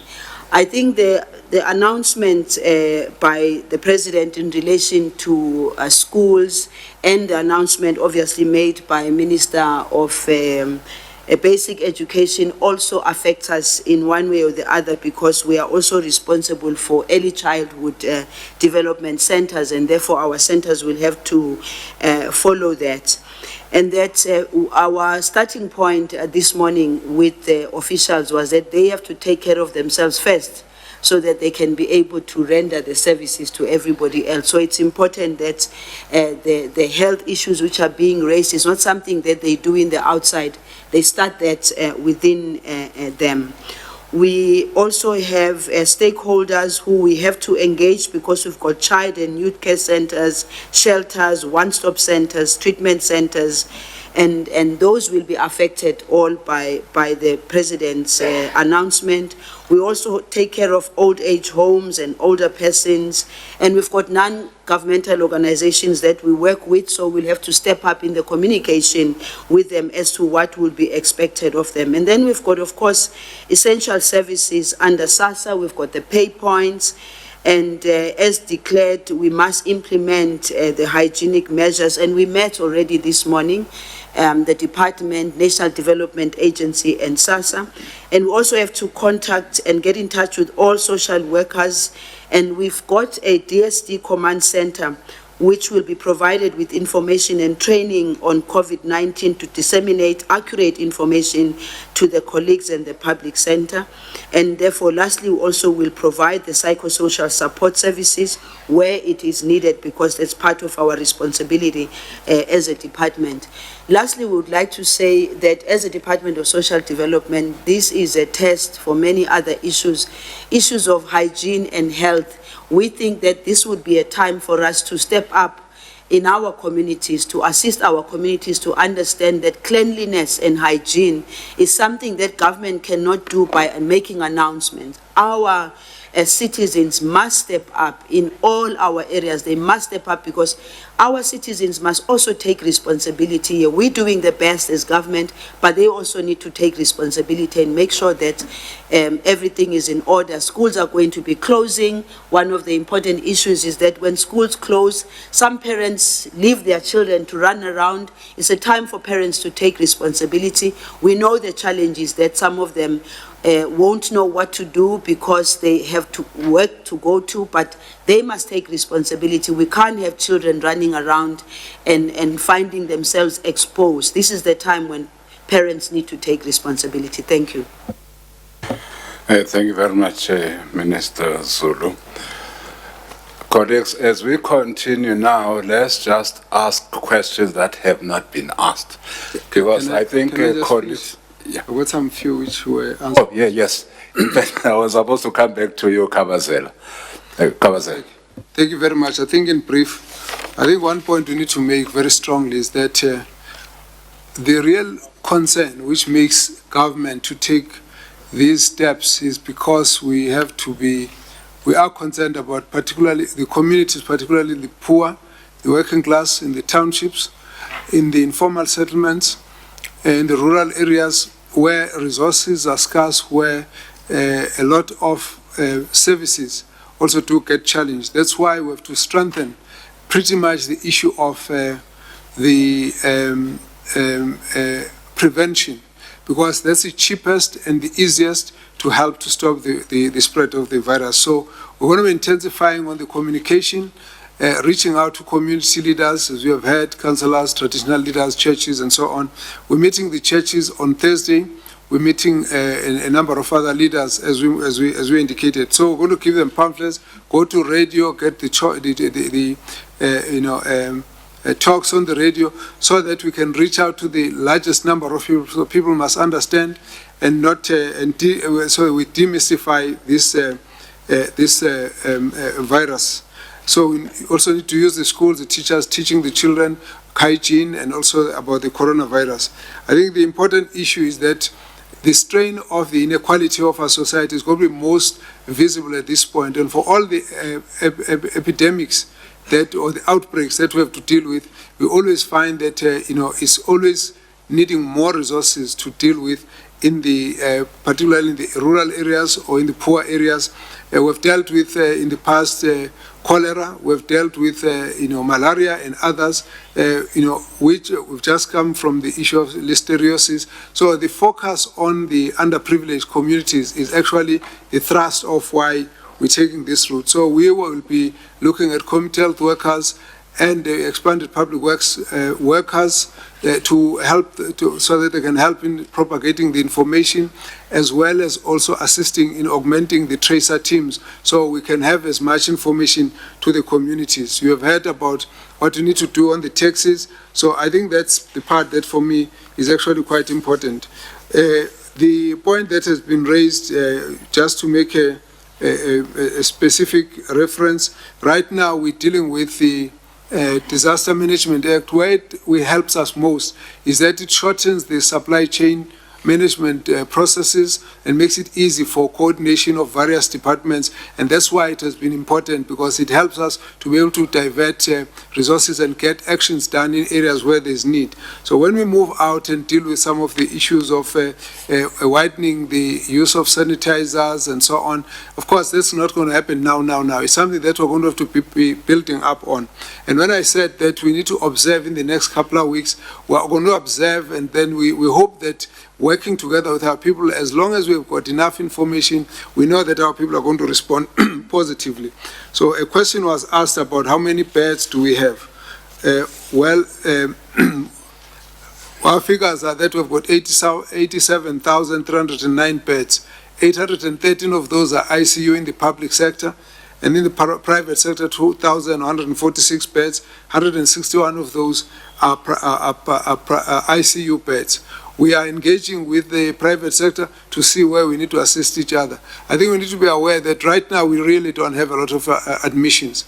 We're just talking about getting ready so that whilst we contain the numbers, we must be ready to admit those and hospitalize those that need to be admitted. The other cases now, the other cases that someone asked about, what about these suspected local transmissions? Those are under investigation, and we will confirm them as soon as we have all the information.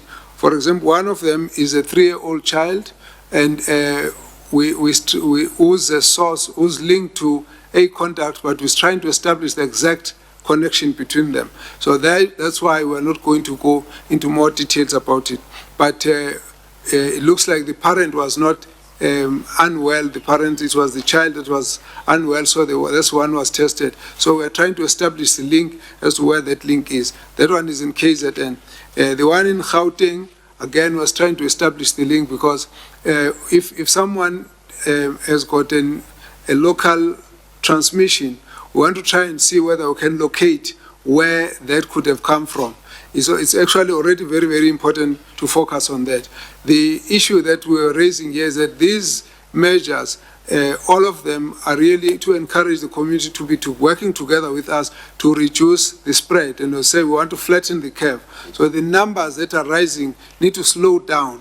The numbers of people who ultimately get to be infected must be less. The level of severity of the disease has to be milder, so that we can actually cope. At the end of the day, at some point, each one of us will have actually had coronavirus, will have breathed it in and out. And so we need to understand that it's going to happen, but what we want to do is to contain it such that it doesn't give an explosion that overwhelms the health services. That is what this is all about. And therefore, community mobilization and getting community to participate is important. So we believe that the best to succeed on this is to ensure that everybody understands and therefore plays their role in the prevention of the infection. So all of these things that we're discussing, a lot of them might be issues that we can never even reach if we are able to get everyone to understand that we need to all participate in the limiting the spread of the infection. Thank you very much.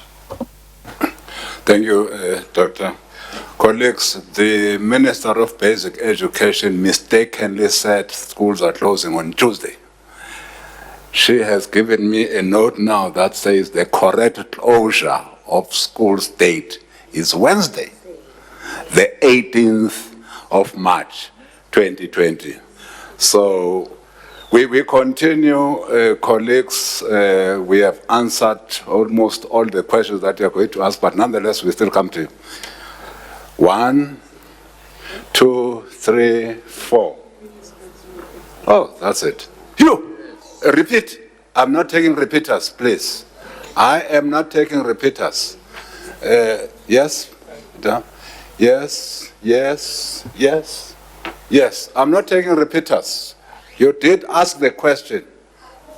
No, we are not getting repeaters. Thank you very much. Can we start, Madam? Thank you very much, Conita Hunter from the Sunday Times.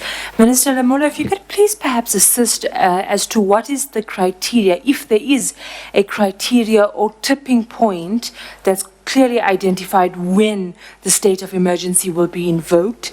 Minister of Health, is there any backup in terms of people who rely on public health care for chronic illnesses as to how they will get medication and how will they be assisted? And the Minister of Home Affairs, is this... Can we allow you 2 questions? Thank you very much. Next. The name is Ahmed Waja from Radio Islam. Speak first. Karabule Tlatla, CNBC Africa. My question is for the minister who just departed. I wanted to know if Minister Tito Mboweni can further elaborate with regards to the consultations they're having with the Financial Services Conduct Authority and banks. And staying on that economic note, I would like to know from Minister Patel if we have already priced in things like excessive pricing. We have seen stocks running low, we have seen prices going up. I just wanted to know if we have a specific excessive pricing number, or is it as time goes? And lastly, from the Minister of Transport. Thank you very much. Next.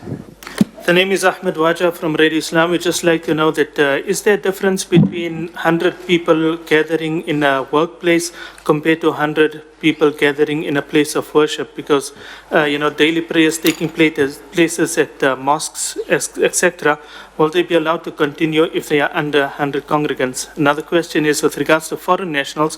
We have many of them that are currently studying in our country. So will they be allowed visa extensions? And then what about boarding schools? Thank you. Next, yes, madam. Aupalelwe Palaitile from Jacaranda FM. For Minister Pando, there are other students who are in other countries that are hard hit, and they have asked if there is an option for them to also be evacuated because they can't afford to come back but do want to come home. Are there any such plans? Thank you. Thank you. Next. The question is to the MEC. In terms of the Muslim community... Which MEC? MEC Zweli Mkhize. He is the minister. Okay. In terms of the Muslim community, what guidelines can he offer on the point of more than 100 congregants coming to the mosque on a daily basis? How should it be regulated? And what will happen if people do not abide by this? Will police be, deployed to enforce the directive from the government in terms of not more than 100 people gathering? That's right. Hi, it's Catherine Child from Financial Mail. Just a question on children. Was there a lot of discussion about closing schools? They haven't done it in the UK because there's a concern of kids taking the virus home to sick grandparents who have to look after them. What's going to happen to the 20 million school children who get food at school, who might not get food at home, and who often unsupervised in unsafe places? Because we know drownings and abuse and other things happen to children and increase over holidays. So did you weigh up the risk to kids not being in school versus being in school, especially the food? Next. Avu Mdila from ENCA. My question is around the communities with water cuts, consistent water cuts. How will they deal with the issue of washing their hands? And just around hotlines, a lot of people are complaining that they're not working and they're not getting adequate responses. Can you get more clarity on that? So Hope from the Mail and Guardian newspaper. I just wanted to ask about the interest rates. We're planning to see an interest rate cut because we've seen that the United States have done that, and so is Australia. This is Peter Mella from Tourism Update. My question is to the Minister of Tourism. We just like to get more clarity on the impact of inbound tourism due to the travel restrictions as well as the travel bans, and just in terms of for events and conferences, not national ones like in Durban, what's going to happen to conferences hosted by various businesses within the sector? Tebogo Tshwane from MoneyWeb. My question goes to DPE, but I don't think the minister is here. But it's to SAA. What does this mean for the stability of the business rescue plan that's currently underway, particularly with all these flights that are being cancelled? And I also wanted to ask the minister, Tito Mboweni, whether or not you're considering preparing a stimulus package. We're already in a recession, a technical recession at the moment. We have a ratings announcement coming through. We have spoken about an economic slump that will be caused by coronavirus. At what stage will we start considering things like a stimulus package, and what will it consist of, and which sectors will sort of be identified as possible sort of sectors that can be stimulated? Thank you. Hi, thanks. It's Governor again. The President has asked everyone who has traveled out of the country to these high-risk countries since the middle of February to present themselves for testing. Where and when should these people present themselves, and at whose cost will the tests be conducted? Chekwane Tladi from ETV. I just want to ask Minister Mkhize as to whether we are still, can be assured that we're still ready, because last month I think he said something that we are ready in terms of dealing with the coronavirus. But then I hear a lot of things like issue of pamphlets to churches and whatnot, which I believe they should have been done maybe 2 weeks ago or since the beginning, so that people can learn and know about the coronavirus. Thank you. Yes. Buleli Treaty, ETV News. Maybe just a quick question as to who will be providing the sanitizers, the local taxi ranks, and of course taxi ranks across the country. Thanks. You are the last one. Cindy Siwatwala from Newsroom Africa. Just a question, I'm not sure if it's been addressed. How do ordinary people, if they think they could possibly have the virus, be tested? Excuse me, Minister. We didn't get an answer to the question about the Easter church gatherings. You've got thousands and thousands of people who will be attending. We didn't get an answer to that at all. Thanks. Colleagues, we know that some of the answers you can't get now, but I think there was a response that there are meetings that will be held with the leaders of the religious sector. But be that as it may, I think you can repeat that, Minister Mthethwa. Colleagues, who starts? Minister Kupai. Thank you very much. There was one question relating to tourism, the impact on tourism. Before the ban, we saw almost some of the establishments sitting at 50%. And as you know, when we addressed the media or when we did the stakeholder engagement, we projected 3 scenarios for the tourism sector. High impact currently, but recover in the second and third quarter. And that's where we're sitting at. We understand the impact now that when we have these measures, it will reduce the spread. And we are hoping that as it does, we will be able to recover soon. So we are starting to talk about recovery plan. So as Minister Mkhize spoke about flattening the curve, we do support that. And as I said, in the morning as well, we had a conversation with members of the sector who said they understand what needs to be done. We're going to take the pain now, but later it will be better. So that's one of the things that has been done. The conferences that we have supported the bidding as the Department of Tourism and through SAT and our bidding bureaus across the provinces. We are currently engaging with those who are organizers or hosters of those conferences to be able to postpone them to later. There are already those that we have lost, that we are not able to recover, or we are not able to convince the people to move them later, but many of them we are still in discussion.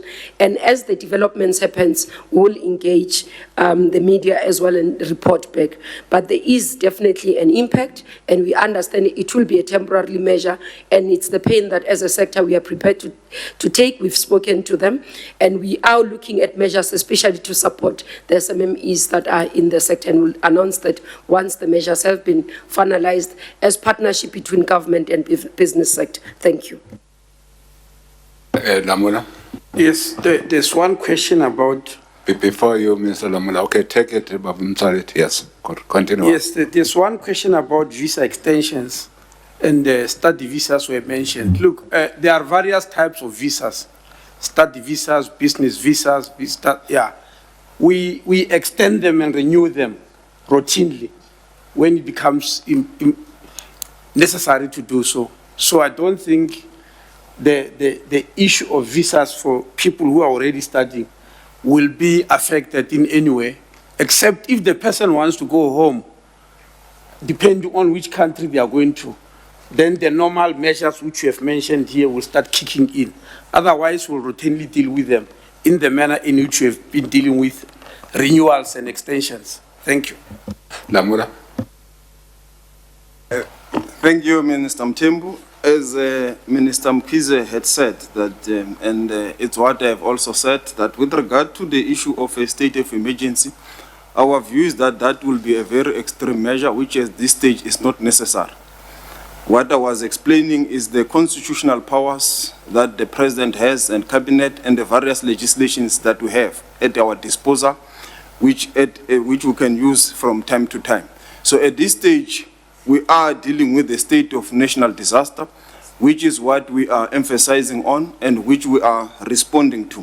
And the national state of disaster gives us sufficient limitation of the rights that we need to do to be able to curb the spread of the disease.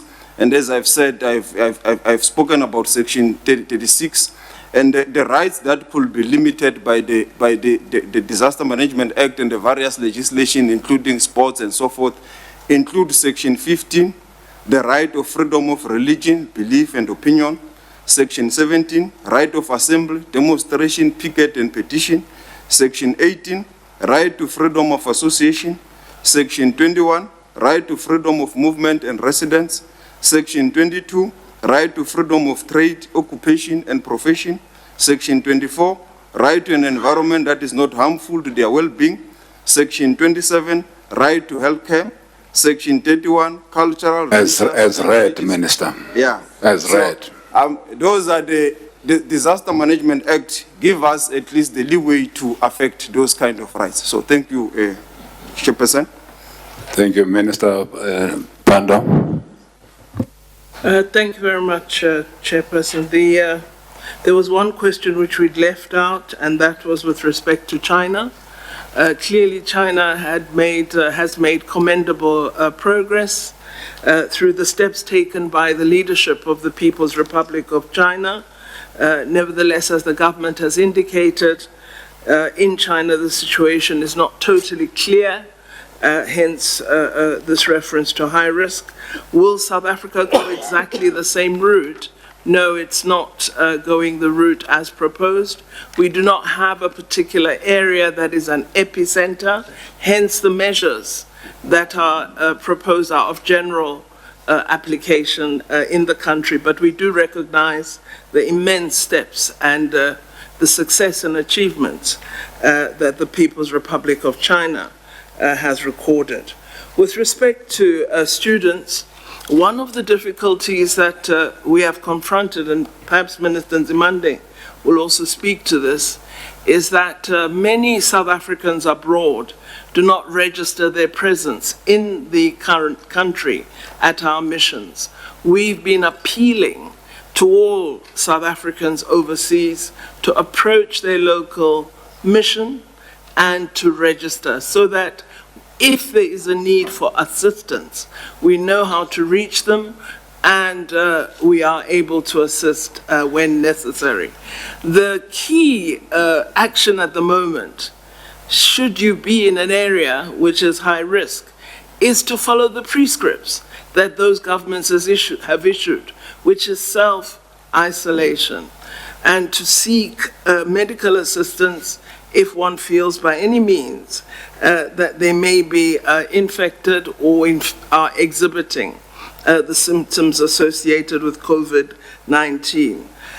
We haven't put any plan in place for any further evacuation at this time, but as I've said, each matter is dealt with in terms of each different situation. And for me, my request is for those who are outside our country, we have put together a command team working through our consular services. We are ready to provide assistance where required, but we need to know who you are, where we can contact you, etc., etc. And so we are appealing that you assist us in this regard. With respect to places of worship and particularly with congregation at mosques in our country, the colleagues who've posed the question would know that countries other than ourselves have taken measures with respect to mass gatherings and have limited numbers. We could cite Iran, Iraq, many Muslim countries have had to take such steps. We are appealing to us as the public to be the ones who respond to assisting our country not to have a spread. We know that the spread occurs through human contact, and whatever can be done to assist South Africa to limit spread of this particular epidemic, let us do it. It's really an appeal to our people. We don't wish at any point to be calling out anyone to enforce mass separation. So I think we call on every institution, on all religious leaders, and this will be repeated in the deliberations on Thursday. But the key issue is all of us can act, and there's no malintention by the government. And I believe that the Ummah, our Muslim community, is able to respond when they're aware that there is a crisis confronting our country. And we expect that kind of response from each of the religious groupings in South Africa. Thank you very much, Minister Mthembu. Minister Patel. Thank you. On the question that was put on price, excessive prices and price increases, The consumer and the competition regulators will be on high alert on each of the key areas that we're looking at. But we're also going to make a call at NEDLAC this afternoon for business leaders to support our efforts to ensure that we don't have these price rises. The competition laws, of course, have been tightened recently by Parliament. That makes it easier for the regulators to act against excessive pricing. I think my colleague, Minister Pandor, has dealt with the question that was raised about the prayers in the Muslim community. But I should also just indicate that the Muslim Judicial Council is planning a meeting, as are other religious organizations.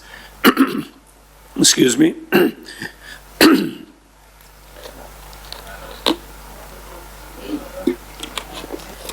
Did you hear what they said? What did they say? Okay, I'll tell you outside of this. And as you will know, that in some of these cases, in a number of cases now, masjids are changing even the adhan to say, pray at home. And I think for all churches, all religious organizations, what it is, it's a call for us to unite and to change behavior to avoid the spread of the virus. Thank you. Baruna. Just one point, we will station screening, not testing, in all taxi ranks and random screening. So I said testing by mistake. So it's screening. Thank you very much. Minister Mtsara. No, thank you, Chair. The question was whether we had thought through what are the risks of closing schools early. And Chair, I just want to emphasize, which is what we have emphasized, that this is a national disaster. It's not an ordinary action. And that's why we appealed yesterday with Cabinet that they must give us 2 days for us to have orderly closures so that we don't suddenly close, bearing in mind that there will be parents who have their kids in boarding schools and the kids with special needs were institutions. Therefore, we need at least 2 days for parents and communities to come and collect their kids. And I think as Minister Zulu has said that we're expecting everybody to step up so that the disaster is for all of us and parents have to participate. And Chair, without underestimating the importance of education, we'll be closing for 2 days early. Communities were going to take care of their kids from next week. So they'll do that which they always do in really dealing with holidays. We close for 3 weeks in June, and communities know how to look after their children. So it's not a new thing. In December, they close for 6 weeks. So we expect communities to use the very same coping mechanisms, but in addition, we are asking communities to assist, but there is no way, because we have thought about different matters as the sector and the money. There's no way we can take care of 12 million kids outside the education system infrastructure. And therefore, we rely on communities and parents in particular to step up and make sure that they work with social development and everybody else to deal with the disaster as a national disaster so that all of us step up and do something different. But we're not going to do anything different outside what we normally do. We're not going to have special programs. We're not going to run feeding schemes that we advise. It's just not going to work. We've assessed our capacity. It's not going to work. We won't be able to do it. So parents must take that responsibility and communities must assist. Minister Mteto. It's the emphasis that this 100 affects all our lives, whether it's social, sporting, whatever. But it's not also carte blanche. The thing about this 100 is that it has to be local South Africans. If it involves foreign people or foreign persons, it would be prohibited. So it's not only on one or two aspects of our life, it's all of them. And it's obvious. If you have, for instance, sporting activities, we are not going to have them going forward because we have to abide by this very number 100. Minister of Finance, Babum Bowen. Thank you very much. I suppose that when a pandemic explodes, policymakers are faced with a number of immediate things to deal with, and also the sequencing of policy. Prevention, and then procurement of services, etc. Let's be properly sequenced, otherwise you can make very big mistakes. And I think what we're doing here, we're demonstrating our understanding of how to respond to a pandemic and how to sequence the reactions thereof. Let me come to the question about the financial sector. The financial sector, as we know briefly, banking, insurance, and so on. The current immediate challenge globally, not just in South Africa, but globally, is the availability of global liquidity. Because if there is global illiquidity, then we have a big problem which will cause market dislocations. Now, one of the most important sources of global liquidity is the US dollar. And the American authorities have already intervened to make sure that the Fed is able to provide about $1.5 trillion of liquidity, which feeds into the global economy and oils the global economy. Second issue we're faced in the financial sector is the market risk, which is arising from large reductions or falls in share prices right across the world, which actually in practice means that many people's wealth is being reduced as a result of market developments. People who hold bonds and shares and so on. And so Minister Patel and myself will be holding meetings with the leadership of the Johannesburg Stock Exchange to see what actions can be done. To see what can. I don't want to spook the market, but we'll be having discussions with them. Then you've got insurers. Insurers normally have exclusions from pandemics. And this is something that is to be discussed because they will say, for example, that insurance covers don't cater for things like conference cancellations, flight cancellations, and all kinds of exclusions. Now, I'm not saying that we're going to force them to stop the exclusions, but a conversation in a situation like this is necessary so that we're all working together. As far as the banks are concerned, banks, as you know, are critical to our economic system, both in deposit taking and lending. They provide mortgage bonds and other forms of financing. So a conversation needs to be had about what to do in the times of crisis. Let's assume a number of workers are unable to go to work for one reason or the other, but they have a bond with a bank. What does that mean? It's a conversation to be had, not to force ourselves on them, but to say, let's have a conversation about all those things. So I think that kind of conversation is necessary. I suppose our primary objective at this moment is that the economy does not grind to a halt. It must continue to operate. Because if the economy grinds to a halt, it means that we have got less tax revenue. Less tax revenue, it means we're not able to finance all these activities that we want to finance. So whatever we do, let's not panic anybody. Just keep sure that the economy keeps moving so that all these things we want to achieve can be achieved. So somebody said something about the stimulus package. Well, before we get into that, let's get the economy going as it is and move forward. Let's make sure we don't get into a prolonged recession. That's what we need to do by keeping things moving, not panic anybody, write on your pages responsibly. Don't panic the employers to send workers home and so on. Stay calm, but follow the protocols as the minister has indicated. You know, I know some of you think that you can solve all the world's problems by the South African Reserve Bank reducing interest rates. You're wrong.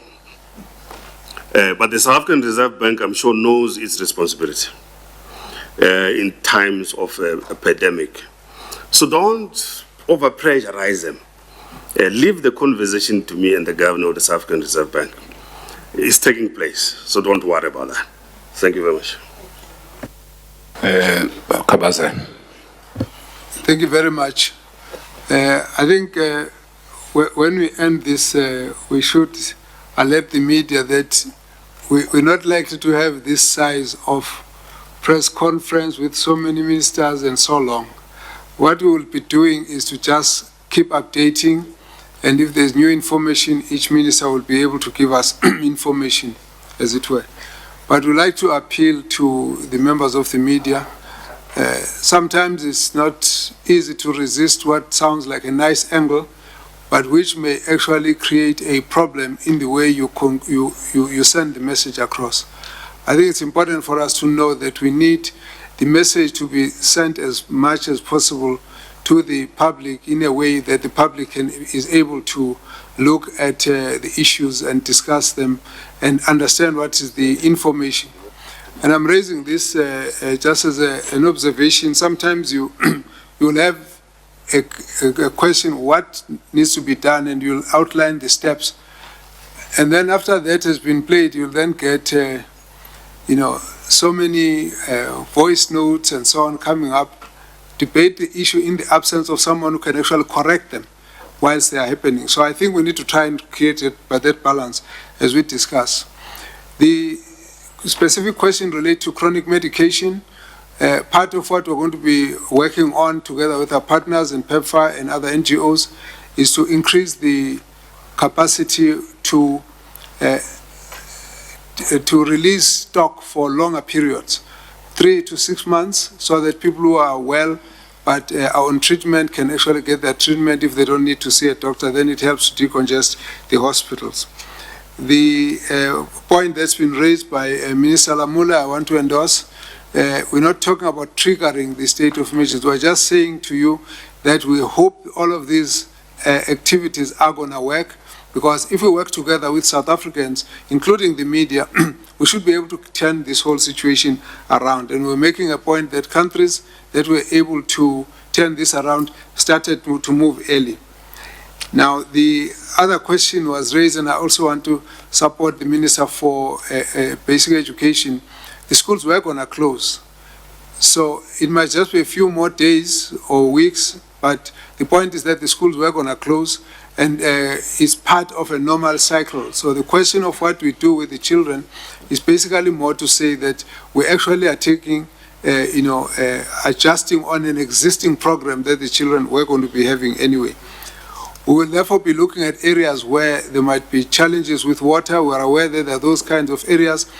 But can we send the message stronger to those who do have water, to say that we are saying that people must actually have the habit of washing their hands? Because quite a lot of people walk into the bathroom, walk out without washing their hands, and the water is there. And so when we problematize the one problem, we need to be aware that the bigger message that needs to go is for those who don't have the problem. And then those who do have a problem, we're going to have to work together to try and solve that problem. We have been, someone asked about the hotline. Let me say that the hotline is actually overworking. At the moment, at some point, they gave us a record of something approaching 100,000 calls in a day, which is the number is so high that some of them are prank calls. And I think we want to discourage people to just want to try and test if it works. And I suspect a lot of media people do that as well. I'm not saying it's wrong. I'm just saying we must understand what it does to the system. We'll be trying to open up the system so that we can accommodate more calls. But in this case, there are lots of prank calls which are actually overloading the system. And it's important for us to know when we do that, we're actually taking the space for someone who would have really needed that to save themselves from a problem.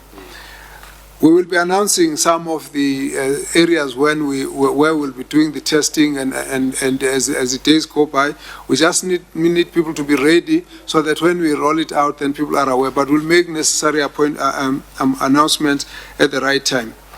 The issue of cost on testing, government doesn't charge for coronavirus testing.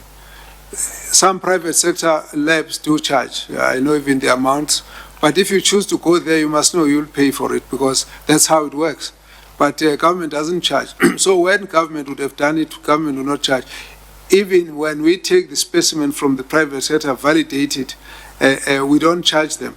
And so the problem is really not a question of whether people can afford it or not. Those who can afford it, I'm sure they know they can go to the private sector. But if you need it, it can actually be done at the public sector without the cost. But what we don't do, we will be focused as to where we do the tests, and therefore we identify the people that we want to test and so on. So we wouldn't like everybody to walk out of this house and say, I also want to get a test. We do have a criteria of being able to do that. The issue around the churches has also been raised. We're going to be discussing with the churches. Government doesn't really want to take decisions for the churches, but obviously this is a national guide, so we're going to engage with them on that particular issue. And I also want to say, we are preempting a rapid rise in the numbers. We haven't reached the point where we are not able to cope. So somebody asked a question, we said we can deal with it. We said, at the moment, we have not even used a small percentage of the beds that we have available. Because a lot of the people who are needing attention don't need to even be admitted. So when we said we are ready, people mustn't say when we're trying to escalate. Now the question is, why are you wanting to do that now? Why shouldn't you have done it long ago? But we've been here talking to the media, explaining the coronavirus. There's a lot of interest, and people are actually understanding what we're discussing. So what I think is important for us is to say that we're going to escalate it. We need to actually continue to intensify the communication at that level. But we have not yet come to a point where we would say the system is cracking. The system is not cracking. What we are saying is that let's escalate the limitation of contact, increasing testing, so that the system should never be overwhelmed. We're saying we want to flatten the curve. So we need to understand the approach. The approach is saying we want to move ahead of the epidemic so that we are not caught. That's why we're taking the steps. But it's not because right now we are caught, right now we are running out short of beds, right now we don't have space for quarantine. No, but we're going to increase the space for quarantine, we're going to increase the beds for dedicated treatment, we're going to increase the capacity for testing, we're going to increase the tracers, we're going to increase communication with community leaders. All of this is to actually make sure that South Africa remains ahead of the curve. That's really the understanding. I think we must keep the balance so that we don't create an impression that already the system is collapsing. It hasn't. And we actually are saying we want it not to collapse. So all these things that are being put by the ministers are to try and move ahead of the process. So we want to really plead with the media to actually continue to work with us to make sure we inform our people properly about this whole situation. As we are here, we just wanted to make sure that media understands as well that we're always ready to engage and to give as much information as possible, because you are the best medium for us to be able to communicate with the public. So, but as I've said, they will just be issuing statements with fewer of us, maybe sometimes not even as many, or sometimes just get statements. When that is the case, this must not create a precedent to say, yeah, but where are the 25 ministers that were supposed to be in a press conference? Let's just understand that that I say that in lighter vein, just to make sure that when we have meetings, you'll get to expect individual ministers to give information. But thank you very much, colleagues, and thanks to everyone. Once again, we want to say thank you to the media and all the officials that have been part of this whole team. The work continues. Thank you. Colleagues, before we close, the President yesterday announced that there will be a formation of a national command council. We want to assure you that that command council has already been appointed by the President. We will circulate a statement from the presidency which will indicate members of the Coronavirus National Command Council. So work is indeed being done. So at the level of cabinet, as we have come to brief you, there will be a team that will be seized with this matter led by health. Again, I join the ministers. Thank you very much, ministers, for coming here and further elaborating on what the president said to the nation yesterday. Members of the media, again, thank you very much. As Minister Cyril Ramaphosa has said, you are our medium of communication with the people of South Africa. Let's work together to keep our people informed on this matter. Thank you, and thank you very much. This meeting and this press conference is adjourned until further notice. Right.